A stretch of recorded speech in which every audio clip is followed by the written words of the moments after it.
ఈ సంప్రీతిని మీరు రక్షింపుడి తివుటన్ వర్తన చేయుచుండెడిది. ఈమె ఏదో చేసేస్తుందని నేను చెప్పట్లేదు. తండ్రి అప్పగింతల్లో ఏం చెప్తాడో తెలుసా అండి? మా అమ్మాయికి శ్రీ సూక్తంలో పూజించవాయి అలా చెప్పడం. దానికి ఏం తెలియదయా పాపం అమాయకురాలు ఏదేదో మాట్లాడేస్తుంది. ప్రథమ కోపం నాయన దాన్ని అది ఎప్పుడైనా అపచారం చేస్తే దాన్ని దెబ్బలాడే ముందు నన్ను ఒక్కసారి గుర్తు తెచ్చుకో. అయ్యో మామగారు కళ్ళమ్మ నీళ్లు పెట్టుకుని మరీ పిల్లనప్ప చెప్పాడని గుర్తు తెచ్చుకుని నా ముఖం చూసి దాన్ని ఏమనకే అంటాడు. ఎంత బెంగో తండ్రికి ఆడపిల్ల మీద. అలా తివుటన్ వర్తన చేయుచుండెడిది. దీనికి ఏం తెలుసు? చెలికెత్తెలతో ఆడుకుంటూ ఉంటుంది. అలా ఈవిడేమో ఏదో సపర్య చేస్తుందన్నాడు, ఈమెమో హాయిగా పిల్లలతో ఆడుకుంటుంది. ఎందుకు వచ్చింది ఈ పిల్ల అని చెప్పి కోపడనే. అవిరోధంబున లీల పెట్టి పరిచర్యలు చాలా చేయుపుడి పిలిచి, ఓ పార్వతి పర్వతరాజపుత్రి కాళీ వెళ్ళు మారేదవాల పట్రా అని చెప్పండి. మీ ఉపచారము చేతనే ఆమె అభ్యున్నతిని పొందాలి. హిమవంతుడి హృదయాన్ని ఆవిష్కరించారు మహానుభావుడు. ఒక తండ్రి గుండె ఎలా ఉంటుందో పార్వతీ కళ్యాణం 2 రోజుల్లో అంటే నేను ఏం చెప్పను, ఎన్ని చెప్పాలో ఎన్ని చెప్పకూడదో తెలియక సతమతమైపోతున్నాను నేను. కాబట్టి ఆవిడ ఎంత తాపత్రయపడ్డాడు ఆ పార్వతీదేవి కోసం మహానుభావుడు. ఆయనకి అప్పచెప్పాడు, సంతోషించాడు. తన అంతఃపురానికి తాను వెళ్ళాడు. మేనకాదేవితో చెప్పాడు, పరమేశ్వరుడికి సేవ చేయమన్నానే అదే పిల్ల కాపాడుతుంది అన్నాడు. ఎందుకో తెలుసా అండి? ఆడపిల్ల జీవితంలో వివాహపూర్వం కొన్ని చేస్తుంది. అట్లా ఏదో గొబ్బిళ్ళు పెట్టడం ఇలాంటివన్నీ. ఈ గొబ్బిళ్ళు పెట్టడం ఇవన్నీ ఎందుకు అంటే ఉత్తముడైనటువంటి అనుకూలమైనటువంటి భర్త రావడం కోసం చేశారు. మహాత్ముల సేవ చేత కూడా ఏమొస్తుంది అంటే అనుకూలమైన వాడు అందగాడైన వాడు భర్త వస్తాడు. అందుకు తీసుకెళ్ళాడు హిమవంతుడు. వెళ్ళాడు, మేనక్కి చెప్పాడు. మేనకాదేవి కూడా సంతోషించింది. సాయంకాలం వచ్చేస్తుంది కదూ పిల్ల అంది. ఏదో దూరంగా వెళ్ళి బస్సులో ఇంజనీరింగ్ కాలేజ్కి పొద్దున్నే వెళ్ళి రాత్రి వస్తుంది అనుకోండి. కొత్తగా ఇంజనీరింగ్ కాలేజ్ రాత్రి 6 అయ్యేప్పటికి వచ్చేస్తావే, 7 అయ్యేప్పటికి వచ్చేస్తావే, చిన్నపోయిందే నువ్వు లేకపోతే తల్లి కొట్టుకున్నట్టుగా ఉంటుంది కదండి మేనకాదేవి హృదయం కూడా. అలాగే పాపం తాపత్రయపడి ఆవిడ ఇక్కడ సేవ చేస్తోంది. దేవతల తొందర దేవతలది. ఇలా ఈవిడ సేవ చేస్తూ ఉండడం, ఆయన తపస్సు చేసుకుంటుండడం ఇదే మనకు కావాల్సింది. ఇది కాదు, వాళ్ళకి తొందరగా పెళ్ళైపోవాలి. తొందరగా పెళ్ళైపోవాలంటే ఎందుకు అయిపోతుంది? అక్కడ వేశాడు పప్పులో కాలు ఇంద్రుడు. ఈయనకేమో కామం మీద అనురక్తి లేదు. ఆవిడేమో అలా ఏదో ఈశ్వరుడికి ఇల్లాలైపోయేటటువంటి తత్వం. కాబట్టి ఆవిడ ఏమీ తిరిగిందానిలా సపర్య చేస్తాం. ఆయనేమో చక్కగా తపస్సు చేసుకుంటాడు. వాళ్ళిద్దరికీ బాగుంది. మన బతుకు వాళ్ళిద్దరికీ కొడుకు పుడితే కదూ సర్వసైన్యాధిపత్యం. ఎప్పుడు పుడతాడు, ఎప్పుడు పెరుగుతాడు, ఎప్పుడు సర్వసైన్యాధిపత్యం, ఎప్పుడు అస్త్రం పడుకుంటాడు, ఎప్పుడు తారకుడిని కొడతాడు. అందుకని మన్మధుణ్ణి పిలిచి, ఏమయ్యా చూసా తారకాసురుడి చేతిలో విశేషమైనటువంటి బాధలు పొందుతున్నావు, అందుకే నువ్వు ఒక ఉపకారం చెయ్యాలి. పురహరునకు అద్రికన్యకును అనగూర్చి పురహరునకు అద్రిజకును పరగన్ ప్రభవించునట్టి పుత్రుడు వాణిన్ పరిమార్చుకాన పురహరునకు అద్రికన్యకను కూర్చి కీర్తి బడయుము మదనా అన్నాడు. ఈ పురహరుడైనటువంటి పరమశివుడికి అద్రికన్యగా పర్వతపుత్రిగా ఉన్న పార్వతికి వివాహమైతే వీళ్ళిద్దరికీ పుట్టేటటువంటి కొడుకెవరో వాడే తారకాసురుణ్ణి సంహరిస్తాడు. కాబట్టి వాళ్ళిద్దరూ అలా తపస్సు పరిచర్య కాదు, తొందరగా వాళ్ళ మనసు ఏకీకృతం అవ్వాలి. వారి ఎందు కామము ప్రచోదనము కావాలి. పరమశివుని ఎందు ప్రచోదనమైతే పార్వతీదేవిని గాంధర్వ వివాహమైన చేసుకుంటాడు. ఎంత తొందరగా వివాహం చేసుకుంటే మనకు అంత మంచిది. అందుకని నాయన వెళ్ళి ఒక్క బాణం వేయవయ్యా, నీ చేతిలో 5 బాణాలు ఉన్నాయిగా, బాణం వేశావా, పరమశివుడికి కానీ కామం కలిగిందా ఇక మనంతా పడిపోయింది, ఇంకా ఏ గొడవ లేదు. ఆయన అన్నాడు, చెప్తున్నాడు కానీ సాధ్యమయ్యే పనేనా అని పాపం చాలా బెంగ పెట్టుకుని తల ఉంచుకుని భారంగా ఇంటికి రతీదేవి వంక చూశాడు. ఆవిడంది, ఏమంటే రోజు అంత సంతోషంగా 5 బాణాలు పట్టుకుని కనపడ్డ ప్రతివాడి మీద అదే పనిగా వేస్తూ తిరుగుతుండేవారు కదా, ఏమిటి వాళ్ళు అంత చిన్న పుచ్చుని బాణాలన్నీ కింద పెట్టుకుని అలా వచ్చేసారే అని అంటే ఆయన అన్నాడు, ఏమీ లేదు, పరమశివుడి మీద బాణాలు ఏమంటున్నాడు ఇంద్రుడు. నా వల్ల అవుతుందా అంటే వసంతుడిని పంపిస్తాను, చిలుకల్ని పంపిస్తాను, గోరకల్ని పంపిస్తాను, అప్సరసల్ని పంపిస్తానంటాడు. పరమశివుడి మీద బాణం వేయగలిగినంత సమర్థుడా నేను అన్నాడు. పురాణాల్లో మెరుపులు ఉంటాయి, కొన్ని పాత్రలు అలా ఉంటాయి. కొంతమంది వ్యక్తులా ఉంటారు. రామాయణంలో తార మెరుస్తుంది అలా. నివాసవృక్ష సాధూనాం అపర్ణానాం పరాగరి ఆర్తానాం సంస్థైవ యశస్సైకభాజనం అంటుంది. రాముడి గురించి చెప్తూ పిచ్చాడా ఏమనుకుంటున్నావో, రాముడు అంటే చెట్టులు అంటాడు. ఎవరు ఆశ్రయించారో వాళ్ళకి నీడైతే, దూరంగా నుంచి నీడనిమ్మంటే చెట్టు ఇవ్వదు. సుగ్రీవుడు ఆశ్రయించాడు, రాముడు రక్షణ ఇస్తున్నాడు. రాముడిలాంటి చెట్టు ఇంకోటి ఉందనుకుంటున్నావేమో, లేదు అంటుంది. అలా రామతత్వాన్ని చెప్పింది ఒక్క శ్లోకంలో తార. అలా రతీది మన్మధుడితో అంది, పరమశివుడి మీదకి యుద్ధానికి వెడతావా, వెళ్ళి పరమశివుడి మీద బాణాలు వేస్తావా అని అంటే రచన ఎందు ఒక వైచిత్ర్యం ఉంటుంది. కొన్ని అయ్య బాబోయ్ ఏం చెప్పాం అంటే, చాలా గొప్ప విషయం గురించి చెప్పండి అన్నారు అనుకోండి, అంటే వెంటనే చెప్తాను ఉండండి అని చెప్పరు. ఏం చెప్తాడు అసలు అని మొదలుతాడు. ఏం చెప్తామండి అంటే అసలు ఎంత చెప్తే అవుతుందన్న భావన ఉంటుందన్నమాట. అసలు దాని వైభవాన్ని గుర్తించిన వాడని గుర్తు. చూడండి, ఏదైనా బాగా జ్వరంతో ఉన్నాడనుకోండి, వాడికి వెళ్ళి ఏ తిన్నా వాంతి అయిపోతుంది అనుకోండి, కొద్దిగా బత్తాయి రసం కొద్దిగా 2 గుటకలేదా అన్నా అనుకోండి, ఎలా అంటాడు. ఎలా అని ముందంటాడు, అంతేకాని తాగలేము అన్నాడు. ఎలా అంటాడు. అలపాలి ఆ సందర్భానికి. కథం దశరథో భూమౌ శయనే సహసీత అంటారు వాల్మీకి ఒక చోట. ఎలా అలాగే పడుతుంది శ్లోకం.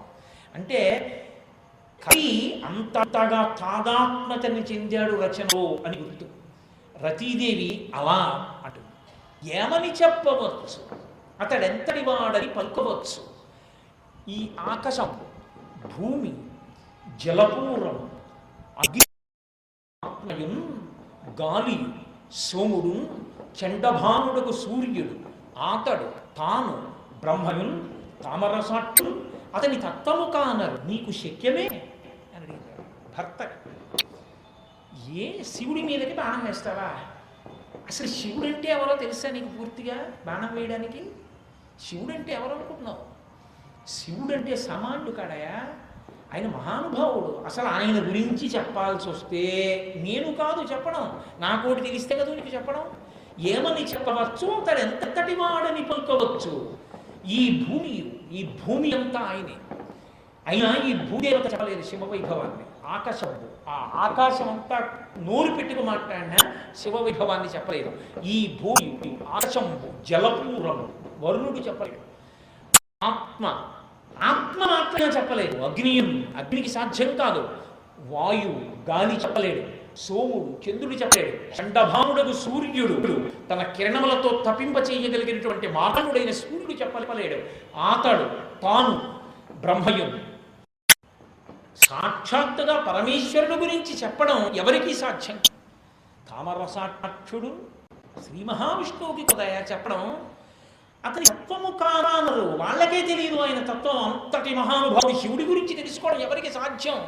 అతని తత్వము కానరు నీకు శక్యమే. అసలు శివుడు అంటే ఏమిటో తెలిస్తే కదా నువ్వు శివుడి మీద బాణం వేయడం. ఎవరినో అడిగిపోని తెలుసుకొని వస్తానంటావా? వాళ్ళే చెప్పలేరు శివుడు అంటే. శివుడు కానిది ఏదీ లేదు లోకంలో. అంతటి శక్తి సంపన్నుడు, అంతటి పరమేశ్వరుడు, అంతటి మహానుభావుడు. ఆయన శక్తి అనితర సాధ్యము. అసలు ఇంత పరమేశ్వర శక్తిని చెప్పగలిగినటువంటి మొనగాడు వీడు. త్రిపురాసుర సంహారం చేయడానికి వెడితే సోమశ్చ భగవాన్ విష్ణు కామాగ్నిర్వాయురేవచ శరే వ్యవస్థిత దేవమూచు ప్రణమ్యతం దగ్ధమప్యద దేవీశా వీక్షణేన పురత్రయం అస్మద్ధితార్థం దేవీశా వీక్షణే అని శరణోక్తు మిహార్హసి. బ్రహ్మాది దేవతలు, శ్రీమన్నారాయణుడు, కాలాగ్నిర్వాయురేవచ, కాలాగ్ని మొదలైన వాళ్ళు వేడుకున్న శివా నీ మూడవ కంటి మంటతో కాల్చగలవు త్రిపురాసురుని. కానీ ఎప్పటి నుంచో కోరిక మమ్మల్ని బాణంగా చేసి నువ్వు విడిచిపెడితే, నీ వేలి చివరలతో మమ్మల్ని బాణంగా ఉండగా పట్టుకుని నీ వింటి నారియందు సంధించి బాగా లాగి, ఆయన ధనస్సుకే పినాకమని పేరు. పినాకము అంటే పాతి జగదిరి పినాకం, లోకములను రక్షించగలిగినటువంటి ధనస్సు కాబట్టి పినాకము. ఒకనకొకప్పుడు పరమేశ్వరుడు ఆ పినాకాన్ని పట్టుకుని భూమి మీదకి దిగితే ఎక్కడో ఆ ధనస్సు యొక్క కింద ఉన్నటువంటి భాగం నిలబడింది. ఆయన మళ్ళీ వెళ్ళిపోతూ ఆ పినాకాన్ని దగ్గరకి తీసుకోవడానికి ఇలా లాగాడు. లేకపోతే ధనస్సు యొక్క కొన భూమి మీద పెద్ద గాడి పడింది. ఆ గాడి పడితే అందులో జలాలు ప్రవహించాయి. పరమేశ్వరుని యొక్క పినాకం యొక్క గాడిలో ప్రవహించిన నీరు కాబట్టి దానికి పినాకిని నది అయింది అని పిలుస్తున్నారు. నెల్లూరు జిల్లా వాసులు అదృష్టవంతులు. పినాకిని ఉంది అక్కడ, అక్కడే కదా తిక్కన గారు ఆంధ్ర మహాభారత రచన. అందుకని పినాకిని అటువంటి మహానుభావుడై ఆయనే కానీ వింటినారికి సంధించి బాణాన్ని లాగుతానంటే నారాయణుడు, కాలాగ్ని, సోముడు వీళ్ళందరూ ప్రార్థన చేశారు. ఒక్కసారి నీ చేత్తో ఇలా ముట్టుకో బాణాన్ని, నీ శక్తి మాలో ప్రవేశపెట్టు, త్రిపురమలను కాలుస్తాం, నీ చేత స్పృశింపబడాలనుంది అని కోరుకున్నారు. అంతటి మహానుభావుడై అటువంటి వాడి మీద నీ బాణమా? నువ్వెంత, నీ బతుకెంత, లేనిపోని ఇబ్బంది. ఇంద్రుడు చెప్పడం ఏంటి, తగుదనమా నువ్వు వెళ్ళడం ఏంటి? ఇంద్రుడు ఎంత వాడు, నువ్వెంత వాడివి? నీ పులమానాలు శివుడి మీద వేస్తావు. వెళ్ళకు, నా మాట విను. వద్దు, ఎందుకు చెప్తున్నానో విను. వాళ్ళకేం చెప్తారు. ఒకవేళ నీ బాణం సరిగ్గా పడలేదనుకో, వచ్చే తేడాకి ఏడవలసిన వాళ్ళు కాదు, వాళ్ళందరూ వెళ్ళిపోతారు. మిషన్ ఫెయిల్ అంటారు అంతే. కానీ జీవితాంతం ఏడవలసిందని నేను. తప్పుడు సలహాలు వినకు, లేనిపోని ప్రమాదం. శివుడితో యుద్ధం ఏమిటి ఈ బతుక్కి? వద్దు, నా మాట నమ్మంది. పాపం రతీదేవి ఏదో సలహా చెప్తుందేమో అని ఇంటికి వచ్చిన పురుషుడు, రతీదేవి అదే పనిగా ఏడుపు మొదలెట్టింది. మహాప్రభు వాళ్ళకంటే శివుడి మీద యుద్ధానికి చాలా భారమైన హృదయాన్ని పొందాడు. ఏమిటి ఇలా చెప్తోంది ఈవిడ? నాకు భయంగా ఉంది, శివుడి మీద యుద్ధానికి వెళ్ళమంటాడేమి, శివుడి మీద బాణం వేసి శివుడికి కామం కల్పించమంటాడేమి, నన్ను నా సాధ్యమయ్యే విషయమే అనుకుంటున్నాడు. మళ్ళీ ఇంద్రుడి దగ్గరికి వెళ్ళాడు. ఏమి మళ్ళీ వచ్చావు, వెళ్ళలేదా ఇంకా? అందరు రెడీ అయిపోయారు, నువ్వు వెళ్ళలేదే అన్నాడు. నీ సొమ్మేం పోయింది, వెళ్ళమంటావు అని ఆయన అన్నాడు. ప్రభువుకి చెప్పుకునేటప్పుడు వినయంగా చెప్పుకోవాలి కదా. ఇప్పుడు ఎలా కుదురుతుందండి? అవతల మా తమ్ముడు పెళ్ళిందంటే ఇప్పుడు నేను వెళ్ళమంటాను టూర్లో, నేను వెళ్ళడం కుదరదంటా ఏంటి? సార్ అలాగే సార్, ఒకటే తమ్ముడు సార్, ఆ తమ్ముడు ఏంటంటే అన్నయ్య నువ్వు ఉండాలన్నయ్య అని 2 ఏళ్ల నుంచి అడుగుతున్నాడు సార్. ఇప్పుడు నేను టూర్లో వెళ్ళిపోయాడని తెలిస్తే అన్నయ్య ఏదో కోపం వచ్చి వెళ్ళిపోయాడు అనుకుంటా సార్. ఈ ఒక్కసారికి మీరు నన్ను ఎలా అయినా పర్మిట్ చేయాలి సార్. కడుపులో దుగ్ధున్న బతిమాలకు తప్పుతుంది, వస్తాడా? అలా పాపం వెళ్ళి ఇంద్రుడికి చెప్పుకున్నాడు. పుండరీకాక్షుని పుట్టుండయ్యుండి భచర్మధరుపైకి ఎట్లు పోదు, పోయిన అద్దేవు భూరి ప్రతాపాగ్ని మెరయంగా నా తేజమిందు నిలచిన పరమేశు మూర్తిని కనుకొని ఎదిరి విజృంభించి ఎట్లు వచ్చిన తండ్రి వావిరి కోపించి ఏ చూపు చూచునో అనచుదెరతో వెరతుల్య ఎన్ని విధములు చెప్పిన కొలది కాదు నాక గోచరంబు నిక్కమి విధంబు నియాన దేవేంద్ర మృగకులేశునోర్వ మృగముతరమే.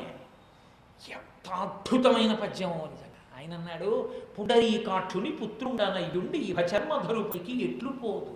నేను శ్రీ మహావిష్ణువు కొడుకుని, శ్రీ మహావిష్ణువు కొడుకునయ్యుండి పరమశివుడి మీద యుద్ధానికి వెళ్ళనా? వాళ్ళిద్దరి అన్యోన్యత అటువంటిది. మీకు తరచు చెప్పుకుంటున్నా, వాళ్ళిద్దరూ భార్యాభర్తల వంటి వారు. అటువంటి విష్ణువుకి కొడుకునయ్యుండి నేను శివుడి మీదకి యుద్ధానికి వెళ్ళనా? పుండరీకాక్షుని పుత్రుండనయ్యుండి భచర్మధరుపైకి ఎట్లు పోదు, పోయిన అద్దేవు భూరి ప్రతాపాగ్ని వ్యంగనాతి నిందు నిలచు. నిజంగా నేను వెళ్ళిన తర్వాత పరమేశ్వరుడు ఒక్కసారి పైకి లేచి పినాకాన్ని ఇలా పట్టుకుని ఎవడు రానా మీరు యుద్ధానికి వచ్చిన వాడో అన్నాడు అనుకోండి, ఇంకా నేనేం బాణం వేస్తాడు? నా అయ్యమ్మనే నా తేజమిందు నిలచు. నిలచిన పరమేశు మూర్తిని కనుకొని ఎదురి విజృంభించి ఎట్లు వత్తు. నిజంగా ఒకవేళ ఏదో ధైర్యం కూడా తీసుకున్నా, ధనస్సట్టునో బాణం పట్టుకున్నా ఆయన ఎదురుండా నించున్నాను అనుకోండి, త్రిపురాంతకుడు, త్రయంబకుడు, పరమేశ్వరుడు, సదాశివుడు, మహానుభావుడు, సాంబ సదాశివుడు అంతెత్తున ఆయన ప్రళయకాల రుద్రుడై యమధర్మరాజు గారి గుండెల మీద ఎలంకాలతో తన్ని చంపి అవతల వారిచ్చినవాడు. అటువంటి వాడే లేచి నిలబడి ఎదుగుండా నా ముందు నిలబడితే అర్జునుడు అంటే వాడు హడిలిపోయి శ్రీకంఠలోకేశ లోకోద్భవస్థాన సంహారహారి మురారి యాచంద్రధారి మహేంద్రాది బృందారక ఆనంద సందోహ సందాయి పుణ్యస్వరూప విరూపాక్ష దక్షాధ్వంసక నీదైన తత్వంబు భావించి విజ్ఞాన దీపంబు అని పెద్ద దండకం జరిగి స్తోత్రం చేశాడు. ఇంకా నేంతవాడిని, నేను ఆయన ముందు నిలబడగలిగినటువంటి పెద్ద ప్రజ్ఞున్నవాడిని నా వల్ల కాదు. కాబట్టి పరమేశ మూర్తిని కనుని ఎదురు విజృంభించి ఎట్లు వత్తు, ఆయనతో ఎదురుగుండా నిలబడి విజృంభించి యుద్ధం చేసి తిరిగి రా, నా వల్ల ఏ పనే? ఒక్కనాటికి కాదు. ఒకవేళ నిజంగా ఎదురు విజృంభించి ఆయన్ని ఓడించి ఆయన మీద బాణాలు వేసి ఆయనకి కామం కల్పించి ఇంటికి వచ్చాననుకోండి, మా నాన్నగారు వీధిలో 2 చేతులు వెనక్కి కట్టుకు నిలబడి నేను లోపలికి ఎడుతుంటే ఇలా చూసి ఇలా రా అని దగ్గరికి పిలిచి శివుడి మీద బాణం వేసి వచ్చావా యుద్ధం చేసి గెలిచి అని అడిగాడు అనుకోండి, ఎదురు విజృంభించి ఎట్లుకెళ్తూ వచ్చిన మా తండ్రి వావిరి కోపించి ఏ చూపు చూచునో అనతో వెరతో. శివుణ్ణి గెలిచేంత మొనగాడివి, శివుడికి కామం కలిగేటట్టుగా బాణం వేయగలిగినంత మొనగాడివిరా. అని చూస్తే నా బతుకు ఏమైపోతుంది. కాబట్టి ఇది ఎలా జరిగే పని? అనుచువెరతు మహానుభావ, వింటే విను లేకపోతే లేదు. నిక్కం వివిధంబు నియామ దేవేంద్ర మృగక్లేషు నోర్వ మృగముతరమే. సింహాన్ని వెళ్ళి చంపవే అని జింకకి చెప్తే అది చంపుతుందే? ఆ వల్ల అయ్యే పనే శివుడి మీద యుద్ధం చేసి శివుడి మీద బాణాలేయడం. నిక్కం వివిధంబు, నిజం ఇంత, నా శక్తి లేదు, నేను వెయ్యలేను, శివుడికి కామ ప్రచోదనం చేయలేను, చేసినా ఇంటికి వస్తే మా నాన్నగారు నన్ను దెబ్బలాడతారో ఏమంటామని అడిగాడు. ఇందులో ఎంత అనుభవించి చెప్పిన పద్యమో నిజంగా మన్మథ హృదయావిష్కారం చేశారు ఆయన. నిజంగా కానీ వెళ్ళి పరమశివుడి మీద యుద్ధం చేయడము అంటే, పరమశివుడు లేచి నిలబడ్డాడు అనుకోండి, ఎవడరా బాణం వేసేవాడని నిలబడతాడంటే మన్మథుడు. ఒకవేళ నిలబడ్డాడు. అద్భుతం అంతా ఎక్కడుందంటే ఆ పద్యంలో, వచ్చిన మా తండ్రి వాగిరి కోపించి ఏ చూపు చూచునో నచువెరతు. మా తండ్రి ఏ చూపు చూస్తాడో అని భయపడిపోతున్నాను అన్నాడే. అంటే శ్రీ మహావిష్ణువు యొక్క హృదయము శివ హృదయము ఎంత ఒకటి అయి ఉంటాయో చూడండి. శివ నింద, శివ అవమానము విష్ణువుకి అంగీకారయోగ్యం కాదు. అసలు ఆ మాటకొస్తే శివకేశవులని ఇద్దరు ఉండరు, ఉన్నది ఒక్కటే పదార్థము. మహాభారత రచనా కాలంలో తిక్కన గారికి అలాగే దర్శనమైంది. మహానుభావుడికి కరుణారసము పొంగి దొరబెడు చాట్పున శిశిరేఖ అమృతంబు జలువార హరినీల పత్రిక సురభిచందనమున్న గతినాభిధవళ పంకజము మెరయ గురి అయిన చలమున వెరసిన లోక రక్షణమనంగగడమ ఛాయదోప ప్రథమాద్రి నీతించు భానుబింబమునాన వరమున కౌస్తుభ రత్నముప్ప సురనదియును కాళిందియును వెరసినట్టి కాంతి పూరమ్ము శోభిల్లు శాంతమూర్తి నా మనము ఆనందమగ్నముగా చేసి ఎలవి సన్నిధి చేసి సర్వేశ్వరుడు అని చెప్పుకున్నారు తిక్కన గారు విరాట పర్వ ప్రారంభంలో. ఆయనకి రాత్రి నిద్రపోతుంటే తండ్రి గారేసుకెళ్ళి పరిచయం చేశారు, ఈయనేరా హరిహరనాథుడు. శ్రీ మహావిష్ణువు శివు సగం సగంగా ఉన్నటువంటి 63 లీలామూర్తులలో శివకేశవుడు కలిసి ఉన్నటువంటి మూర్తి దర్శనమైంది. అందులో కరుణారసము పొంగి దొరపెడు చాట్పున శిశిరేఖ అమృతంబు జాలువార, పైన చంద్రవంకతో ఉన్నాడు శిరస్సు మీద. ఆయనకే నాభిలోంచి కమలం వచ్చి కమలంలో బ్రహ్మగారు ఆడుకుంటూ కనపడ్డాడు. కంఠమునందు నల్లటి మచ్చ విషమానం చేసినట్టు, హృదయంలో కౌస్తుభమణి, సగమేమో నలుపు సగమేమో తెలుపు. గంగ తెలుపు, యమున నలుపు. గంగా యమున కలిసి వస్తే ఎలా ఉంటుందో అలా ఉందా రూపంగా.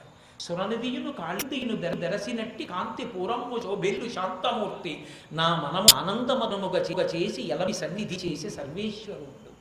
ఆ పరమేశ్వరుడు హరిహర స్వరూపంగా ప్రత్యక్షమయ్యాడు తిక్కన గారికి. అందుకని ఉండేది 2 ఉండవు, ఒక్కటే ఉంటుంది. అలా చూసిన వాడెవరో వాడు ధన్యుడు. వాడిది అద్వైత దర్శనం, వాడికి పరమాత్మ దర్శనం అవుతుంది. పోతన గారు ఆంధ్ర మహాభాగవత రచన చేస్తున్నారు.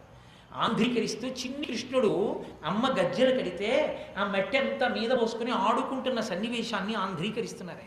ఆయన ఆంధ్రీకరించడం అంటే తన్మయత్వంతో ఆంధ్రీకరించేవారు. ఆ పద్య రచన నడిచిపోతుంటే ఆయనకి అకస్మాత్తుగా ఇక్కడ దర్శనమైంది. తగునంటిన ధరణీ పరాగంబు పూచిన నిరిభూతి పుతగాగ ముందర వెలుగొందు ముక్తాలలామంబు తలసంగడిగాని తొనకగాగ పాలభాగంబుపై పరకు నావిరి బొట్టు కాముని కాల్చిన కన్నుగాగ కంఠమాలికలోని ఘననీల రత్నంబు అనువైన అద్భుత మణులు కాగా. ఆయన ఆడుకుంటున్నప్పుడు తనువునంటిన ధరణీ పరాగంబు పూసిన నిరిభూతి పూతగాగా ఆ చిన్ని కృష్ణుడు ఒంటి మీద ఇలా మట్టి పోసుకుంటే ఒంటి నిండా విభూతి రాసుకున్నటువంటి శివుడు నాకు దర్శనమయ్యాడు. ఆయన అమ్మ కొప్పు వేసి కొప్పుకి అమ్మకి ముత్యాల సరాలు చుట్టింది. నాకు ఆ కొప్పుకి కట్టిన ముత్యాల సరాలు బదులు కృష్ణుడు పెట్టుకున్న ముత్యాల సరాల స్థానంలో పరమేశ్వరుడు పెట్టుకున్నటువంటి చంద్రవంక కనపడింది. కాబట్టి తనువునంటిన ధరణి పూసిన నిధి భూతి పూతగాగా ముందర వెలుగొందు ముక్తాలలామంబు తొగల సంగటి గాని తునకగాగా ఫలభాగంబుపై పరగు నవిరిబుట్టు కాముని కాల్చిన కన్నుగాగా కంఠమాలికలోని ఘననీల రత్నం కమనీయమగు మెడ కప్పుగాగా హారవల్లులు కాగా బాలలీల ప్రౌఢ బాలకుండు శివుని పగిది నొప్పి శివునకును తనకును వేరులేమి తెలియరయున్నట్టు. ఆ చిన్ని కృష్ణుడు మెడలో వేసుకున్న హారంలోని మణి కాంతి కంఠానికి కొడుతుంటే నల్ల కంఠం ఉన్నటువంటి నీలకంఠుడైనటువంటి పరమశివుడా అన్నట్టుగా కనపడ్డాడు. చిన్ని కృష్ణుడి మెడలో ముత్యాల హారాలు అమ్మ వేస్తే పరమశివుడి మెడలో ఉన్నటువంటి సర్పములా అన్నట్టుగా నాకు కనపడుతున్నాయి. ఓయిపోతానా, కృష్ణుడు శివుడు అని ఇద్దరు ఉన్నారు అనుకుంటున్నావా? కృష్ణుడు శివుడు అని ఇద్దరు ఉండరు, ఉన్నది ఒకటే పదార్థమయ్యా అని నాకు చెప్తున్నాడా అన్నట్టుగా నాకు చిన్ని కృష్ణుడిలో శివుడు కనబడుతున్నాడు అని ఆంధ్రీకరించారు పోతన గారు. మహాత్ములైనటువంటి వారికి శివుడిలో కేశవుడు కనబడ్డాడు, కేశవుడిలో శివుడు కనబడ్డాడు, అంతే తప్ప రెండు తత్వములు ఉండవు. అందుకే అజ్జరచన అంత గొప్పగా వెళ్ళి నిజంగా నేను పరమేశ్వరుడి మీద బాణ ప్రయోగమే చేస్తే ఎదిరి విజృంభించి ఎట్లు వత్తు వచ్చిన మా తండ్రి వావిని కోపించి ఏ చూపు చూచునో అనచువెరతు వెరతునయ్య ఎన్ని విధములు చెప్పిన పలది కాదు నాక గోచరం. నువ్వు నాకు బెంగ తీరట్లేదు, భయం వేస్తావు. ఇదేం చిన్న పని అనుకుంటున్నావా? అగోచరంబు, నాకు అసలు అర్థం కావట్లేదు ఈ పని ఎలా చేయాలో. కొలది కాదు నాక గోచరంబు నిక్కమివిధంబు నీ యాన దేవేంద్ర. ఇది నిజం నేను చెప్పేది. ఆ తర్వాత మీ ఇష్టం. ఒక జింక వెళ్ళి సింహాన్ని చంపుతుందాయా? ఆయన అన్నాడు, ఏమిటి పిచ్చి మాటలు, పొందుగాని పనికి పొమ్మందు నిన్ను ఇంత బెంగయేవ ఇట్టి పనికి దుష్టచిత్తుడైన తారకాసురు బాధమాంపి కీర్తియత పడయుమయ్యా. నీ చెప్పిన మాట వినవయ్యా మన్మథ, నేను పొందుగాని పనికి పొమ్మందు నిన్ను ఇంత చింతయ్యేలా ఇట్టి పనికి. అంటే నువ్వు చేయలేని పని అయితే నేను పంపిస్తానయ్యా, నీకు ప్రమాదం వచ్చే పని అయితే నేను పంపిస్తానయ్యా. ఏమిటి అర్థ బెంగెట్టుకుంటున్నావు? ఏమిటి అక్కర్లేనివన్నీ ఆలోచించి ఇంత చింతయ్యేలా ఇట్టి పనికి దుష్టజిత్తుడైన తారకాసుడి చేతి బాధమాంపి కీర్తి బడయుమయ్యా. ఆ దుష్టచిత్తుడైన తారకాసురుడి చేతి బాధ మానాలంటే నువ్వు ఒక్కొక్కవే సమర్థుడివి శివుడి మీద బాణం వేయడానికి. వాళ్ళిద్దరు ఆది దంపతులయ్యా. ఊర్ణనాభిగతి విశ్వ సృష్టి వినాశ స్థితి హేతి భూతుండు ఈశురుద్రుడు. ఆయన ఎవరు అనుకుంటున్నావు? సాలెపురుగు తనలోంచి వచ్చినటువంటి తీగతో గూడు అల్లి తానే గూట్లో తిరిగి ఏళ్ళని పట్టి చివర తానే గూడుని పాడు చేసినట్టు ఈ లోకములను సృజించి స్థితి చేసి నశింపచేయగలిగిన సమర్థత ఉన్నవాడు పరమేశ్వరుడు. ఆయన శక్తి ఆవిడ. నువ్వు కొత్తగా చేస్తున్నదేం లేదు, బాణం వేస్తే ఇద్దరు కొలుసుకుంటారు అంతే. ఏంటి అట్ట భయపడిపోతున్నాయేంటి? అది చేయకూడని పని నేను పంపిస్తానా నిన్ను? ఉడుగాని పనికి పొమ్మందు నేను ఇంత చింతయ్యావా ఇట్టి పనికి? నీకు కీర్తి ఇప్పిద్దామని వెళ్ళమన్నానయ్యా. గొప్ప కీర్తి పొందుతావు, దేవతల కష్టాలన్నీ మన్మధుడు తొలగించాడని కీర్తినికి ఇద్దామని పంపించాను. నువ్వు వెళ్ళకపోతే మాత్రం వాళ్ళిద్దరూ కలుసుకోరేంటి తర్వాత? ఎందుకు నీకెందుకు ఇంకా? వెళ్ళు హాయిగా వెళ్ళి 4 బాణాలు వేసేయి. నీ దగ్గర 5 బాణాలు ఉన్నాయిగా, అరవిందము అశోకము నీలము నీలోత్పలము చూతము అని 5 బాణములు. ఆ 5 బాణంలో 5 పువ్వుల బాణాలు వేసేస్తే శివుడికి కామోద్రేకం కలుగుతుంది. పార్వతీదేవిని గాంధర్వని వివాహం చేసేసుకుంటాడు. తారకాసుడు పుట్టేస్తాడు, కొడుక్కి పట్టాభిషేకం చేసేద్దాం, తారకాసుడు చచ్చిపోతాడు. అందరూ నీకు పౌర సన్మానం చేస్తారు, బిరుదిస్తారు. సన్మాన పత్రం ఇంట్లో పెట్టుకోక ఆయనకి ఏదో బెంగగా ఉంది కానీ చాలా తేలిగ్గా చెప్పేశాడు, అదెంత పని అన్నట్టు. సరే వీళ్ళందరినీ వెంట తీసుకున్నాడు, వెళ్ళాడు. పరమేశ్వరుడు మహోగ్రమైనటువంటి తపస్సులో ఉన్నాడు. అలా కాసు కూర్చున్నాడు. పొదమాటు వాతావరణం అంతా ఒక్కసారి మారిపోయింది. మరి అకాలపు వసంత ఋతువు వచ్చేసింది. చైత్ర శ్రీమాన్ ఇయం మాస పుణ్య పుష్పితకాన యవ్వరాజ్యాయ రామస్య సర్వమే ఉపల్పితాం అంటారు వాల్మీకి మహర్షి రామాయణంలో. వసంత ఋతువు వస్తే చెట్లన్నీ పువ్వులు పూసేస్తాయి. పూసేయగానే ఎక్కడ లేని గడు కోయిలు వస్తాయి. కోయిలన్నీ వచ్చి చక్కటి పాటలు పాడుతుంటాయి. చల్లటి గాలి మందమారుతం వేస్తోంది. అందరి హృదయాలు ప్రసన్నములై ఉన్నాయి. మన్మధుని యొక్క శక్తి. వసంతుడు వచ్చాడు. అప్సరసలు గానం చేస్తున్నారు. ఈ గంధర్వులందరూ పాటలు పాడుతున్నారు, వాద్యాలు మ్రోగిస్తున్నారు. హృదయము ప్రసన్నమయ్యేటట్టుగా ఉంది. కానీ ఇవి ఏవీ శివుని హృదయమునకు తాకట్లేదు. ఆయన అంతర్ముఖుడై ఉన్నాడు. ఏదో సాయంకాలం వేళ అయింది. ఆయన ఒకసారి కబులు తెరిచాడు. పార్వతీదేవి గబగబా ఆయన పునఃపూజ చేసుకునే సమయం ఆసన్నమైందని కసిని మారి గలగలాలు పళ్ళు పువ్వులు అన్నీ పట్టుకుని దగ్గరికి వచ్చి ఆమె ఆయన దగ్గర వంగి ఆ పూజా పదార్థములన్నింటినీ ఆయన దగ్గర పెడుతోంది. కమలం కమలోద్భవగీత గుణం సమదం సమదా సురనాశకరం రమణీయ రుచిం కమనీయ తనుం నమస్సంబ శివం తపాపహరం అని కదా. ఆయన హృదయం అమలం. ఎప్పుడు ఆయన మనసులో ఏమి కదలి పదార్థములు అక్కడ పెడితే తీసుకుందామని చూస్తున్నాడు. చూశాడు, ఇది అదునైనటువంటి సమయం, ఇప్పుడు వెయ్యాలి బాణం.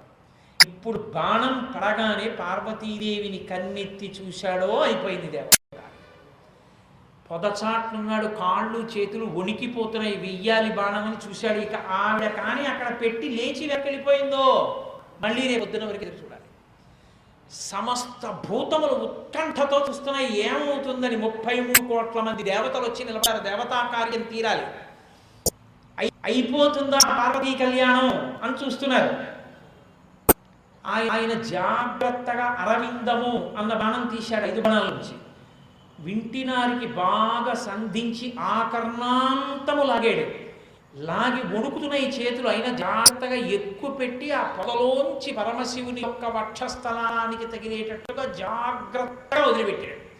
తిన్నగా వెళ్ళి బాణం పరమశివుని యొక్క హృదయానికి తగిలింది. ఒక్కసారి ఆయన మనసులో కించిత్ వికారం కలిగినట్టు అనిపించింది. ఆగి క్షణంలో మళ్ళీ సర్దుకుని ఆలోచించాడు.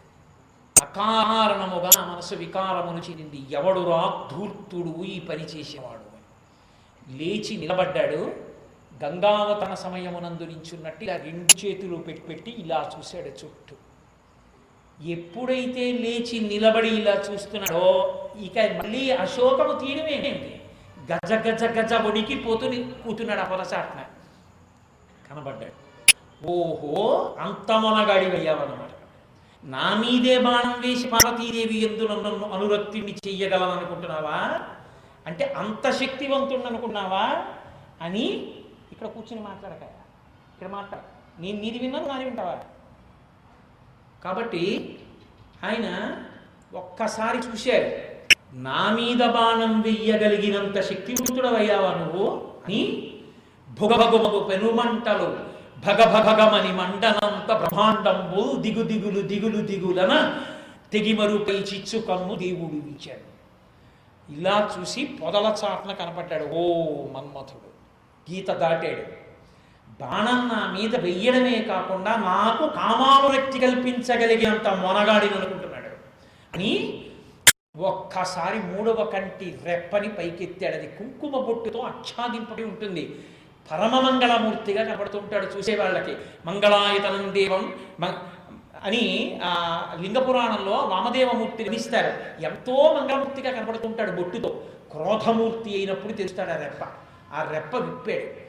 భుగభుగమను పెరుమంటలు భగభగమని మండనంత బ్రహ్మాండంబు దిగు దిగులు దిగులు దిగులన తెగిమరుపై చిచ్చు కన్ను దేవుడు ఇచ్చాడు. చిచ్చు కన్ను అన్నారు.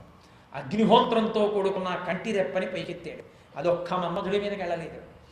ఒక పెద్ద అగ్నిహోత్రం ఒకటి లేచి ముందు ధమ్ ఎగిరి మన్మధుడి దగ్గరికి వెళ్ళింది. అంతే, బూది కుప్ప కింద పడిపోయి అయిపోవడం ఏమిటి.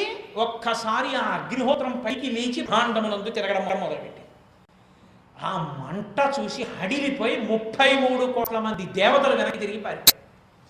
అక్కడ నిలబడ్డవాడు లేడు. పార్వతీదేవి కూడా హడిలిపోయి అమ్మ బాబోయ్ 3వ కన్ను విప్పాడు అని ఆ అగ్నిహోత్రాన్ని చూసి ఆవిడ కూడా బడిబడిగా వెనక్కి తిరిగి దూరంగా వెళ్ళిపోయాడు. చిరుకెత్తులు పారిపోయాడు. ఒకసారి ఈ మంట బ్రహ్మాండమంతమంతా అలమవుతుంది. భుగభుగమను పెనుమంటలు భగభగమని మండనంత బ్రహ్మాండంబు దిగు దిగులు దిగులు దిగులన. ఎలా పడ్డాయో అసలు ఆ మాటలు ఆయనకి అంత సాక్షాత్కార ప్రక్రియతో రచించాడు ఆయన. అంతే. ఇప్పుడు ఆ మంట నుంచి తప్పించుకోవడం ముందు ప్రధానమైన తారకాసురుడు తగ్గ తర్వాత. అసలు ఈ మంట నుంచి బయటపడితే కదా 33 కోట్ల మంది దేవతలు వచ్చి ఆయన కాళ్ళ మీద పడ్డారు. బ్రహ్మగారితో సహా వచ్చి కాళ్ళ మీద పడి ఎందుకు వచ్చిన అల్లర్రా మీకు, మీ బాణాలు ఏమిటి, ఈ అల్లరి ఏమిటి, ఆయనకి కామ ప్రచోదనం, ఆయనకి ఎప్పుడో ఆయన పెళ్లి చేసుకుంటాడు, మీకు ఎందుకు వచ్చిన గొడవ అని అందరూ ఆయన కాళ్ళ మీద పడ్డారు. ఏం చెయ్యాలని అడిగాడు. మన్మధుణ్ణి బతికించమని అమ్మరు అడగలేదు. అసలు వీడు బతకలేదు, లోకం తీరు అలా ఉంటుంది. వాళ్ళు అన్నారు, అయ్యా నీ 3వ కంటి మంట విడిచిపెట్టావు, బ్రహ్మాండములన్నీ కూడా కాలిపోతాయి, ఆ మంటని అదుపు చేసి వెనక్కి తీసుకో అన్నారు. ఆయన వదిలిపెట్టిన అగ్నిహోత్రానికి వెనక్కి తీన. కాబట్టి స్థానం చెప్తాను అక్కడ ఉంటుంది. ఎవరికీ ఉపద్రవం ఉండకుండా అందులో ఉంటుంది. దానికి ఆహారం కావాలన్నాడు. ఎక్కడ ఉండాలి అని అడిగాడు. బడబాగ్ని అన్న పేరుతో సముద్ర గర్భంలో ఉంటుంది ఆ మంట. ఉండి అది సముద్ర గర్భంలో ఉండేటటువంటి జీవుల్ని ఆహారంగా పెట్టుకుంటుంది. ఆ బడబాగ్ని కానీ లేచి భూమి మీదకి వచ్చిందా ఇక తట్టుకోలేదు. కాబట్టి ఆ బడబాగ్ని సముద్ర గర్భంలోకి వెళ్ళిపోతుంది. నేను ఆనతిస్తున్నానని తన 3వ కంటి మంటని పిలిచి నువ్వు సముద్ర గర్భంలోకి వెళ్ళిపో, నిన్ను బడబాగ్ని అని పిలుస్తారు, అక్కడ ఉండి నువ్వు జలచరములను తింటూ ఉండు అన్నాడు. అది వెంటనే సముద్ర గర్భంలోకి వెళ్ళిపోయింది.